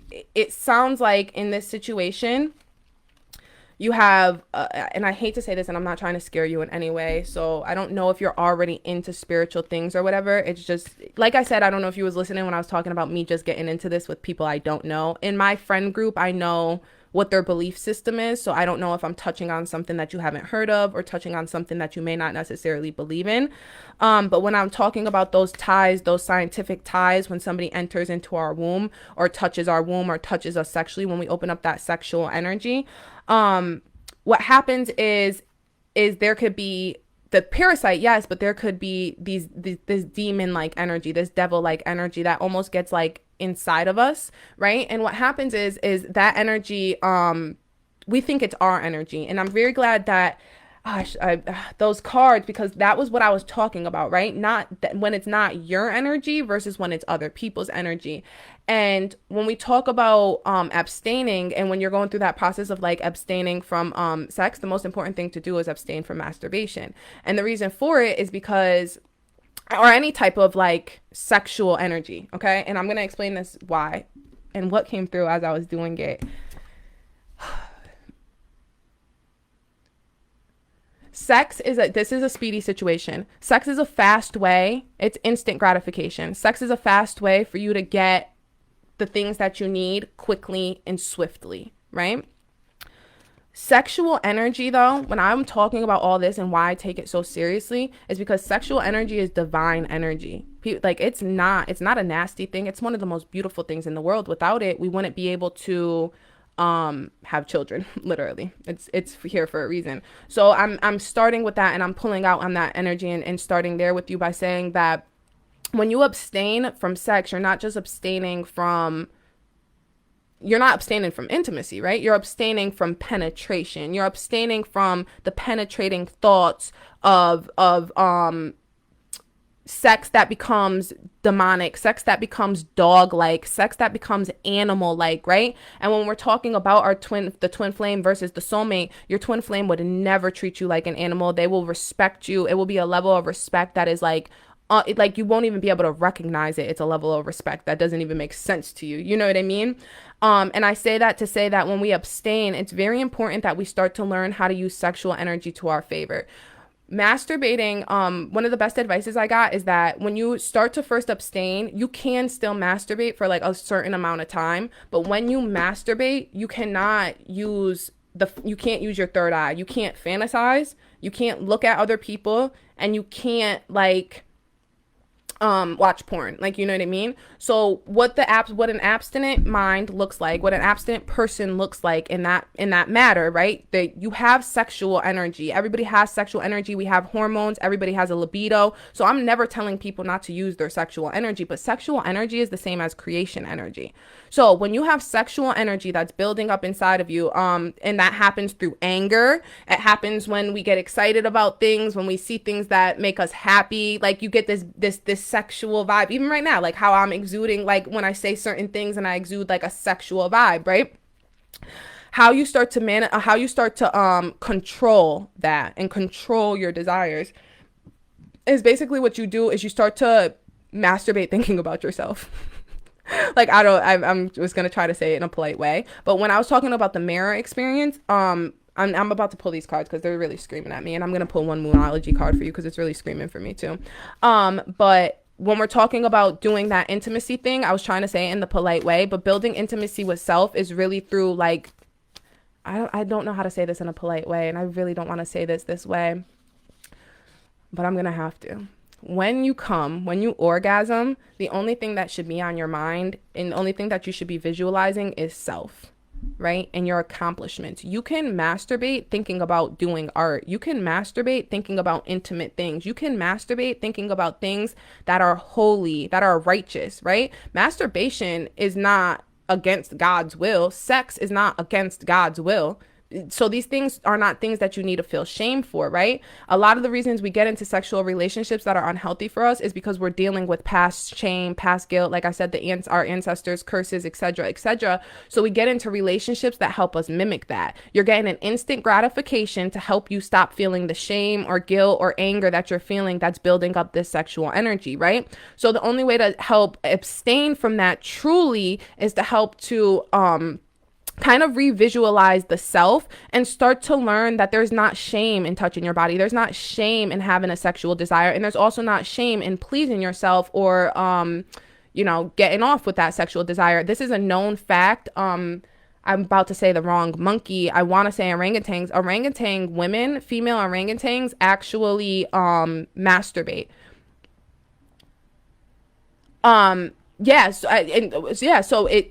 it's hard to do. It's not easy. Like, you know what I mean? It is hard because looking in the mirror is scary as fuck. No, I knew exactly what you said. I'm right here with you. 100%. It's very hard. It's not easy. It took me years because honestly, I didn't think I had been in situations where I was starting to like, literally, I thought my face was ugly. I was going through like this ugly syndrome. Like I literally thought I was ugly. Like I thought my body was ugly. I thought my face was ugly. And I didn't even realize it until I tried to start doing this practice because I thought I was good. Like I was throwing it back in my situation. I was like, ooh, da, da, da, da. Like I'm good. I'm good. No, I was not good. Like, you know what I mean? I didn't know I lacked so much self-love until I really started looking in the mirror and being like, holy shit, I didn't even know half this stuff was here. Where did all this come from? The next card. Okay. So I'm seeing I got the Knight of Swords and then which is the Speedy Sun. Okay. Okay. I'm seeing this. I'm getting this. I read thank you. I went through years of like literally I still honestly I'm going to be honest with you. I'm sitting up here and I'm doing this and I try to own, this is it's kind of logical. This is my face. There's nothing I can do about it and I'm not like cutting my face up to make anybody else happy. But it takes time, like it took a lot of time, and sometimes even now, like when I keep looking in the camera, I'm like, oh, that's a bad angle, or I don't like that, or I don't like the way my eyes look that way, or so on and so forth. But what I've built is to stop looking at myself. This is kind of the card we talked about, right? This one, where is it? Where is it? Where is it? Where is it? Yes, the grace, the vanity, the looking in the the bringing out the beauty, looking at your inner beauty. I feel like I'm beautiful right now because I'm doing something that's beautiful to me, right?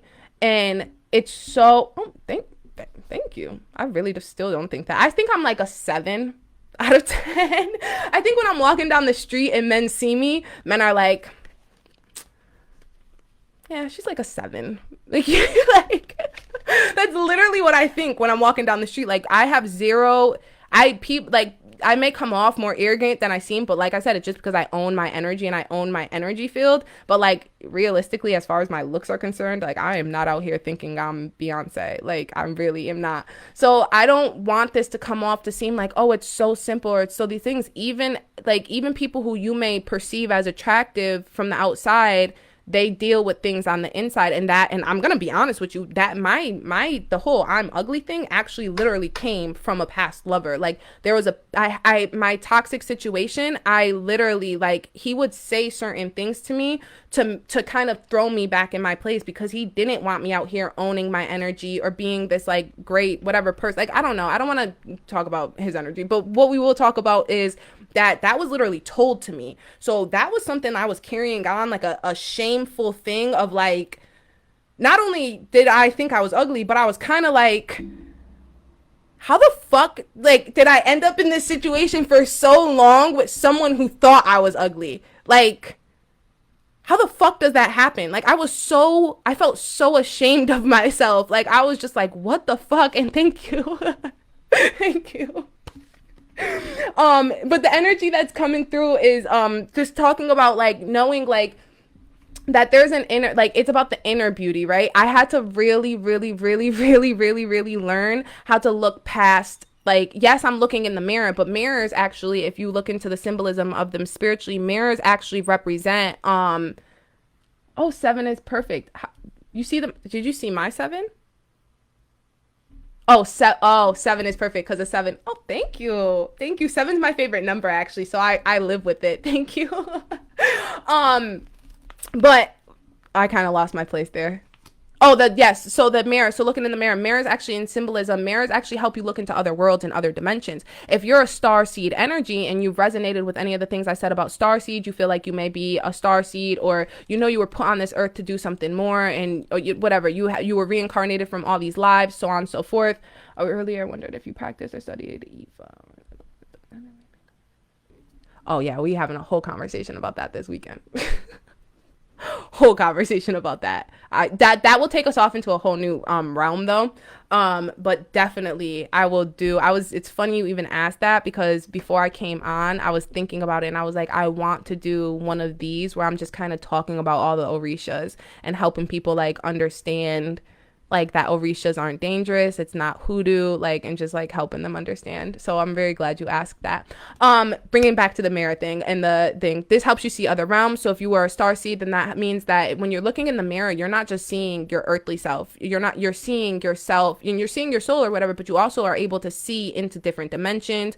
If you look in the mirror and you spend time practicing looking in the mirror, you can actually practice like magic, or whatever word you like to use for it, with yourself, and you use this magic to master self in a way that you kind of like, it's almost like this mirror helps you see like all the different dimensions of you. Because when we think about ourselves, we have to think about ourselves as being like onions. There's these complex beings. You can always peel off more. And that mirror helps us see into all those dimensions, and it helps us see the layers. Like, think about when you put two mirrors on the opposite side of each other and it's just like looking into each other infinitely. That's what when you start to connect with the mirror practices and things like that, that's how it feels, and that's how it starts to be. You're able to astral project to any version of yourself. And when we're talking about placements, when we're talking about understanding like how to ascend from our sun sign to our rising sign, we have to understand that we are complex beings. We aren't just stuck in our ego. So in order to master those other selves, we have to see those other selves. And looking in the mirror helps us dream of ourselves or see ourselves in ways that we can't even imagine. Because like right now, for example, I see myself, right? I'm talking. That's why my energy is so high, to be 100% honest with you, right?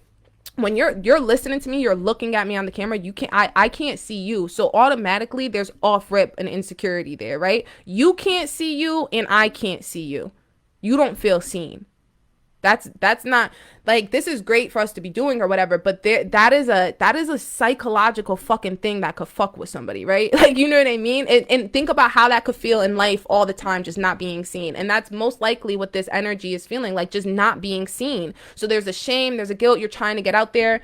What I see here, it comes through as the Knight of Pentacles, and it talks about visitors, having visitors, having news to always share, messages to share, etc., etc. And when we were talking about this energy of you, it was like, it was really coming through here, and it's showing me that like you had like these situations or whatever. You said long term, Julie. You know what's crazy too? I had some. I really. I'm gonna pull two different cards on you real quick before I say something. Like, I want to know.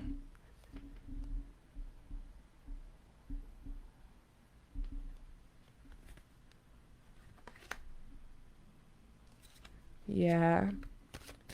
So what I'm seeing is, because this situation, like, I wasn't sure if you said that, so I didn't want to say, because it was kind of hard for me to read it at first. It seems like the opening up opened up to too many visitors.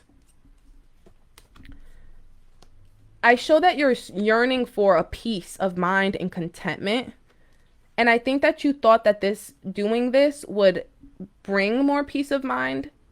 Oh, I think that in situations like this, we see so much social media and so much, we're in a modern day, right? So open relationships come off as normal now. Like, people want to say they're normal, but if you're here, I'm gonna be honest with you, and this card is telling me all the stuff I was talking about twin flames is probably resonating with you, because you probably desire monogamy. And I, this is really hard for me, because polygamy is a choice. It's a free will choice, right? I believe that there could be polygamous relationships that or open relationships that work for those people. I even actually believe that there are twin flames who have third parties come into their relationships at time, etc., etc. But the energy I'm getting is that there may be I feel like you feel like part of the relationship actually ended when this new part started. And you thought that it was going to expand the relationship, and I think now you're kind of more feeling like, well, what is even left of this other situation? Like, what are we when now we're us, kind of thing? And I think that you thought about it in a superficial way, like, this makes sense, people do it, this can work, but I don't think that you thought it through of like how it would affect your emotions, because I don't think you were thinking about your past traumas when you did it. Like, and I think that, oh, I'm getting chills right now. I'm getting really sad.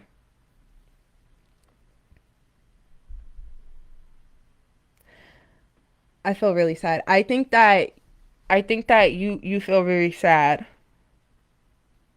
I think that you may even be like borderline depressed. Like, very hard to pull yourself out of bed, hard to find things to focus on that make you happy. And I think that you thought that having more people in your life would help, because the way that polygamous relationships are taught to us, in the way that they're being shown in these big media things, is that it adds more people to our soul family, right? But the truth is that if you haven't done the shadow work, and you have a whole bunch of people in a soul family who are filled with shadows, you're really just in like a toxic orgy. And I say that in the most polite way. I really do. I don't mean to say it in a disrespectful way in any way. It's just, that's the vocabulary I can think of. It's like, it's not productive for anybody in this situation. If even one person in a polygamous relationship hasn't done their shadow work, then it's not sustainable. And I think that because I kind of talk against polygamy a lot, and it's not because I have an issue with polygamy, but it's because I have an issue with that. I don't believe that anybody, I don't care what kind of relationship it is. If you're in a polygamous or monogamous relationship, I don't think that you should be in a relationship until you've done your shadow work. But what I do think is that a lot of us a lot of our shadow work has to come out through relationships. And what I'm sensing for you, because it came through with look at the bigger picture with the Sagittarius. I don't know if you're a Sagittarius, anybody you're dealing with is a Sagittarius, might have polarity energy of that. So maybe dealing with a Gemini, or even anybody who is a fire sign, fire, Aries, Sagittarius. But it's asking you to look at the bigger picture of this situation. And I don't know if I'm hitting on something, but I think spirit is kind of asking you. I'm going to pull a Flowers of the Oracle so I can ask a direct question, like from your guides, like what is the lesson to be like? What is it? Are we touching on something here? Is this a monogamy versus polygamy thing? Because the sense I'm getting from these cards is that you're interested in it and it's cool. You want to check it out. But I'm sensing a sadness coming from it. And then more importantly, what I'm sensing is that you're just not sure yet. You're just not sure yet. You made a decision that you just weren't sure about. I feel like you may have done it to please other people, to please a piece of yourself. Like we talked about that inner child, trying to please that inner child. But like we said, we're not here to please that inner child. We're not here to make her feel comfortable. We're here to listen to our souls, right? And I think your soul is crying out to you. That's literally what I feel. I feel like your soul is crying out to you right now. Your soul needs a hug. Like, yeah, the card that came out when I said that is purpose. Your soul wants its purpose back. Your soul wants to sign the contract that it came here to sign. And you're just kind of chilling on the free will stuff. And it's not to say that listen, when I talk about free will and I say like, oh, people are chilling with free and people are overusing their free will, I don't say that in a way that is like negative. Because to be honest, like, that's your choice. That's the point of free will. You can do whatever you want with your free will. You get what I'm saying? But when your soul is calling out and your soul wants a purpose and you feel it and it starts to become detrimental and free will starts to literally destroy your life, you have to come to a place in the crossroads where you say, either I'm accepting the destruction in my life and I'm just going to continue it. And that's when we start to, whatever, who cares? I won't go into that part, but whatever, that part, or you have to make a change, right? So if all these things are coming up for you and you know that a change needs to be made, you're just not quite sure where the change is. It's telling you to take a step back. We're going to pull a dial because this will help us understand meditative wise, like what you need to do. But this will let us know, like, but it's about inner alchemy right now, right? Mastering self, mastering your emotions, mastering looking into your childhood. That card that came up, it talks about childhood, past traumas. The 10 of Swords talking about death or ending to a situation. So that, like I said, feeling like that situation ended, but looking into your past relationships, your past exes, anybody were you ever monogamous at one point? You were with the kind of, but like more different relationships, and like, did you get turned off from it for a certain reason? Did you want this like for reasons that you just didn't even realize? The card that comes out for the Tao is following: loyalty, adaptability, cooperation, trust, reliability, sensitivity to others, service, and receiving guidance. I feel like you, in order to like, this is crazy too, because this is the 17 card. 7 + 1 is 8. You're here in the Lionsgate portal, all significant. But what this is really saying is that you want to be able to be of service to others. You want to be loyal. You want to cooperate with the bigger picture. Like you have a sole purpose in this world to do more, right? You want to be of service to others. Ooh. I'll put money on it. You have some type of psychic ability. Some type of healing power. Doctor, medicine. I don't know if I'm onto something there. You have something you create that helps. Something and security, helping hand. You're a healer. You're a healer. That's why you can't do this. That's why you can't do this. You want to know why you're having so many issues? It's because you're a healer and you're latching on to people who need healing. 3 of Swords. Deception, frustration, jealousy, and broken heart. You're healing onto people who have past issues because you're attaching onto people. You're going through a narcissistic empath situation. You're going through the codependency situation right now of your life because and you're picking up on all these soulmates and you're tripping on all these soulmates because literally like you're meant to help people. You're meant to help those people, but you ain't meant to sleep with them. This was a lesson I learned. I didn't learn it through multiple people. I learned it through one person, fortunately. And after that, I like, thankfully I didn't have to get into it. But my situation when I'm talking about my person, that was over a 10-year span. So it was a very long period of my life. But with that situation, I wanted to help. I wanted to fix it, fix all his problems, fix it all. Like if you obviously you guys can see I have a way with words, or I'm able to like, whatever. So it's like I was super set on like fixing him, and I took on a lot of responsibility in his life, like due to it. So it's just kind of like, I feel the same for you. You're probably like the mother figure in the situation. You probably are of service. It makes you feel like you're needed. And because like I said before, you're trying to build on this soul family. So you tried to make the soul family bigger, thinking the bigger the soul family is, the more love you will receive. But really what happened is the bigger the soul family got, the more love you had to give, right? You actually started spreading yourself too thin, and you're dealing with this 10 of Swords energy where you're just feeling like, where am I in all this? And where is the original relationship in all this? Like, where did it all get lost? And it got lost in all these concepts and all these ideals that people are telling us worked. But the truth is like, I can't wrap my head around these ideals. The reason you can't wrap your head around the ideals, like the reason you can wrap your head around the ideals, but you ain't wrapping your soul around them.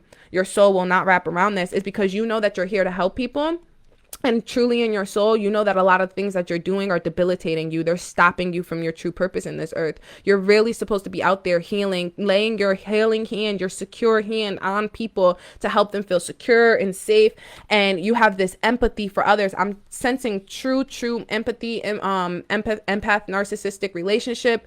I feel like you've had a lot of narcissists in your life. I don't like to talk too much about narcissism because there's a lot of confusion with narcissism. And there's like a lot of bad stigma about narcissism. I don't personally agree or think that you should villainize anybody in your story. I'm not trying to villainize anybody in your story, so I wouldn't think of these people as quote unquote bad people. But when we are dealing with a narcissistic empath situation, it is a codependent situation. There's no interdependence. There's always one person who's giving more than the other. And what I'm sensing is that you have a lot of narcissistic energy around you. You have a lot of people around you who ask you for things with no regard to how it will make you feel. Like, you could be tired. You could literally tell. I feel like you're in a place in your life where you could tell somebody, I'm tired, I don't really feel like doing that. And they could just be like, what? Like, you're tired? Like, you're never tired. Like, and you're just like, no, I do get tired. Like, I get fucking tired. Like, I'm tired. My soul is tired. I don't feel good and I'm tired and I don't want to do this, but you still show up anyways. You smile and you push your way through it, right? And I feel like you're even doing things like to a point where, because like so many people are telling you you're not tired, you're even almost convincing yourself you're not tired. Like, you're almost like when you're talking about going and exploring new things and exploring new situations, because now the relationship's, open. It's kind of like you're like doing this because it's kind of like you're like, it's like this is what's just supposed to be done. So you're just kind of doing it. You're kind of just like, kind of like a zombie. That card we pulled about warnings to know. How are you going to know? You're almost so detached through your life right now, just depressed and detached, just still, and just kind of like, you know what I mean? Like taking whatever comes at you. What I see though is the 10 of Cups. This comes through with that money energy when we talked about so both you and him, you guys both had confirmation that twin flame energy is actually on the way. So that means that if you were here, you got all the way here, you guys both asked those questions. The issue is that you guys are stuck in the consciousness that still allows you to be a survivor, right? You're not a survivor. You survived, but you're not a survivor, right? You're not a victim, and you're not, like, you're healing. You are healing. You need to say, I am healing. I am beautiful. I am worthy. Because when you start to say these things and we do these things, do all the things that we talked about here, we have been up here for a long time now. So when you start to do all those things and whatnot, you'll start to realize that the 10 of Cups is right around the corner for you. There's abundance on the way. There is like You're going to heal so many people and do so many great things with your life. Like, it's going to be a time of prosperity for you. That 1010 coming through, 10 is energy, and it's 10 o'clock. But yeah, that 10 energy coming through is really just confirmation from divine energy that money is on the way. Anytime I've ever pulled 1010 for myself, I've literally got large sums of money. And I'm saying that in a way that I don't want you guys to necessarily be excited, because you guys think that like you can just sit and do, like, anybody who's hearing this who might have resonated with any part of that part, and I don't want you to think that just because you're listening to this, you're about to get a whole bunch of money. But if this card is coming up for you and us having that energy in this reading, that means a lot of the people here are having a lot of deep thoughts and deep dreams and things like that about their future. And that means that and just knowing that we are in the Lionsgate portal, it's definitely in your favor. It's a favorable time. Divine is telling you that it's possible, and divine is telling you to look to self so that you're able to go ahead and find the rest of those answers and find the rest of the people. I'm just going to close it with this card for you, but 7 of Cups. The 7 of Cups is basically a lot of different options. All that glitters is not gold. Look beyond the clouds. And I think that that's really kind of comes down to like the message in general from like your spirit guides, is just kind of saying to you, like, take a step back and say, is this what you really want? You know, like, is this what I really, truly, truly, truly want in my life? And once you start asking if this is even what you want, okay, this is the best advice I got. And once you ask your spirit, once you ask for advice and you ask your spirit, probably what I just said to you is probably stuff you may have known in your soul, but you're probably kind of like, this girl don't know me, she don't know. But in a level, you asked for help, right? And I said, okay, let me check with your spirit guides, right? Once you ask your spirit guides for help, they're gonna help. And once you ask them to make clarity for a situation for you, they will make clarity for a situation for you. So with that being said, I say this all the time. I said this earlier with the other part of the reading and whatnot. You don't need me, like, you can listen to what I'm saying and hear what I'm saying, but if what I'm saying is true, I always tell people to look for patterns. If you hear the same information 3 times, it's a pattern. Once is like, 2 is a coincidence. Once you hear or do something 3 times, it's a pattern. It takes 3 days to brainwash somebody of random acts of kindness and random acts of weakness. It takes 3 days to become addicted to anything. It takes 3 days. This is the time period, right? So it's just kind of like, if once patterns get created, that's how you create patterns. That's where behaviors come from, etc., etc.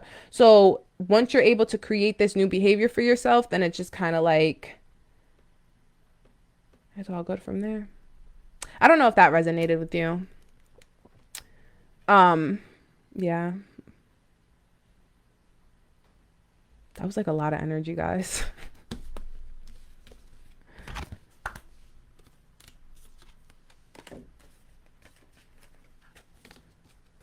Oh, and Momo, research earlier, I wondered if you practiced and studied. So I don't technically practice. I do feel like I have connections. When you talk about Orishas or whatever, there's this, like, you can be like, the daughter of, like when I was talking about Beyonce or whatever, being the daughter of Mama Oshun. And I'll talk about this more when we go into Orishas, like knowing your Orisha, etc., etc. Definitely feel like Mama Oshun is connected to my ancestors. You're welcome. Oh, you're welcome. Definitely feel like Mama Oshun's connected to my personal ancestors. I have like a connection to Mama Oshun. I take her guidance. I do work with her energy, and I do pray to her. I'm not gonna go into too much about like what my altar looks like and stuff like that, because I have my altar set up for my specific goddesses and my God, and not my God, but God. But even as you guys can see, like, I have a divine savior candle here, so obviously God first. But yeah, the reason I don't necessarily like say I'm practice that is because I do consider, like, I don't like to, like, I don't want to like ever, like, they have an order, right? You have to be ordained, right? And in a lot of aspects of that, like, especially in like the Haitian culture of it all, like, they don't play. Like, you cannot just walk up to somebody and be like, oh, I'm the daughter of Oshun. Like, they're gonna look at you and be like, what the fuck are you talking about? Like, when you talk about Ifa, that is a lot of that. Like the families in Haiti are actually like divided. The families in Haiti, like they know, like they have actual evidence that they are attached to certain orishas and things of that matter. So, and I'm not Haitian, I know that my ancestry goes back to Egypt. I just know that a part of my line did attach to the West African culture of it all and experience some of that. When I talk more about the Orishas, I'll talk more about the timelines of Orishas versus like the timelines of all the other gods and goddesses, and the timelines of the Orishas versus God, and what you would consider God in their culture versus our culture, etc. All like that stuff. Um, but yeah, so no, I will never say I study it, because in order to say you truly study it, it's ancestral knowledge. That knowledge is only passed down from ancestors. The only people who have access to that true knowledge are those people. There are some of those people who do come out and talk about it and release some information, but to be honest, like the information that is out there on that for outsiders, it's probably, I'm not even gonna say a fourth of what they know in Haiti. Like they are not telling us their secrets. That like we don't know anything about the Orishas. Like we only know what they have told us. Like so I'm saying all that in a very polite way, and to tell anybody who is ever interested in looking into them, you can respect them. You may have their Orishas are powerful beings. They absolutely will reach out to other people, etc., etc. But as far as like you trying to claim that you study or understand said religion is just not a fact, because unless you are Haitian and unless you are a descendant of one of those families, unless you are a descendant, I'm not going to say just Haitian because it's not just Haitian, but Haiti is where the main families, like Haiti, like they practice, like the families are like legit split up in Haiti. Like it's like territory, so on and so forth. But as we know that our African ancestors, when they were taken from West Africa and they were pulled all through Haiti, Puerto Rico, that's where we get the not only the seven orishas, but how do you say it in Spanish? I'm sure somebody knows how to say it in Spanish. I can't even think right now about all this. But yeah, so that energy. So no, I don't study because I know that that's not in my yeah, I wasn't raised with all that. So yeah, I just kind of look into all, I just like to respect what has come to me.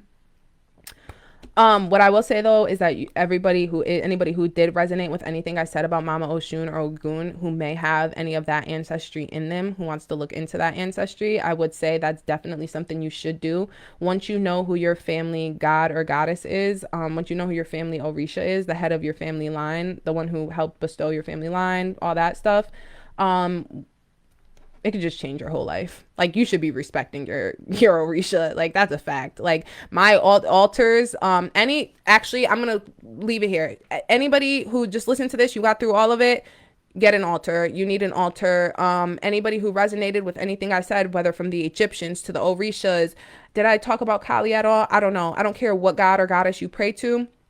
An altar is a way for you to help build that relationship with that god or goddess. So yes, I have a relationship with Mama Oshun. No, I do not study the religion itself.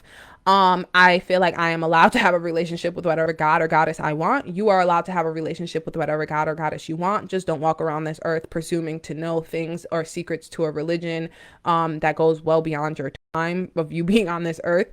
But yeah, an altar is the best way for you to start practicing, or even just clearing the space. If you are interested in, I feel like I'm getting the question right now. I feel like subconsciously somebody is saying, how do I know what God, like, how do I know who to pray to? And how do I know which goddess and the law of the three is going to come into play here, because you'll start to see this goddess continuously.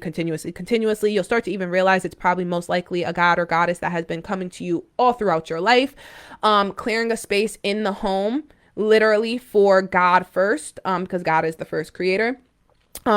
Creating a space in your home for God first, and then allowing that space to grow off that, right? Because the other gods and goddesses just add more protective divine energy. You're never just going to have one. You have your spirit guides, you have your angels, you have God himself, the other gods and goddesses. And creating a space in your home that is dedicated to specifically that is how you start to build a relationship with the spirit world.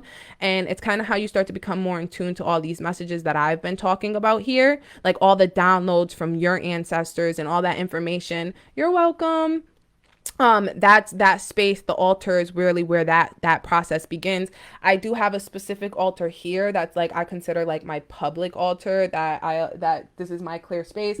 I have different elements that I work with over here. I have my crystals over here so that I can keep this space energized and for God and for this type of work. I have two other altars. I'm kind of an altar kind of gal, so I need multiple altars so that I'm able to stay very in tune with. I have a very good relationship with like the gods and goddesses. I love talking to them. I love having things for them. I love adorning a space for them, so that when I'm in those spaces, I feel very connected to them.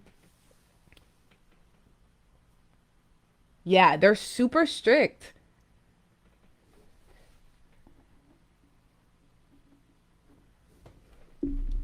Oh yes, Santeria. Yes. So that's what I was trying to say. So like Santeria, all those kinds of things, like those all coincide with our West African ancestors. You know what I mean? So it's like you can, yeah, practice. Yeah, if this is interesting to you, if it's interesting to you and it resonates with you, I say go down that path. You know what I mean? Because um I personally don't think that gods and goddesses discriminate. I don't think that gods and goddesses are up there like, oh, you're not a part of our bloodline, I'm not giving you, like, no, like if you're willing to build a relationship with a god or goddess, and in these gods or goddesses, like I said, even if they've been out of not necessarily in your culture or in your religion, but they've been something present in your, an ever present energy in your life, then most likely you're meant to have a relationship with them. And who of any, I don't care where you were born, you ain't telling me I can't talk to Mama Oshun.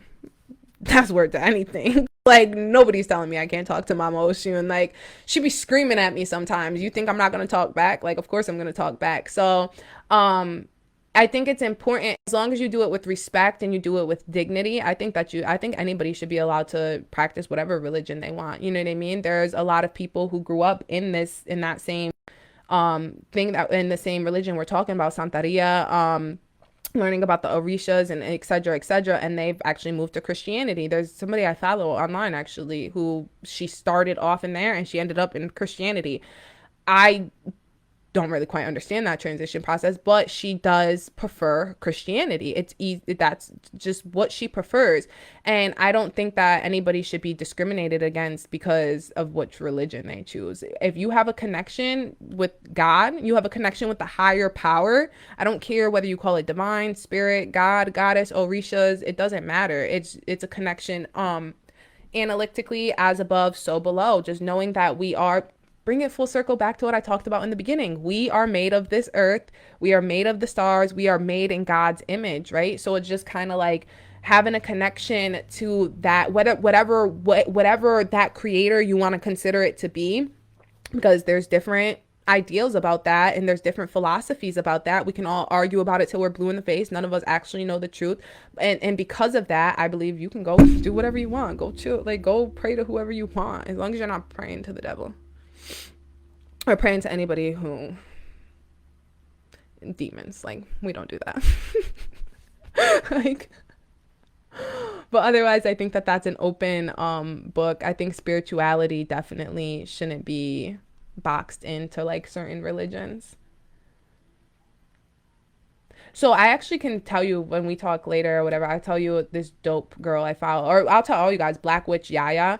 She, how I'm doing on my YouTube video, how I do stories, on my videos, I'm doing like short stories, fables and myths and things like that. She actually does, she doesn't do readings or whatever, but she talks about the stories of the Orishas.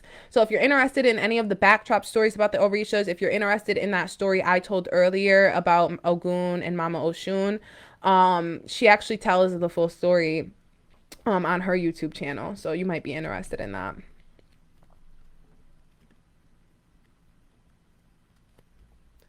Okay. Yeah. I feel like so many people sent me messages because truly they thought I was up here like really talking about some crazy sex stuff.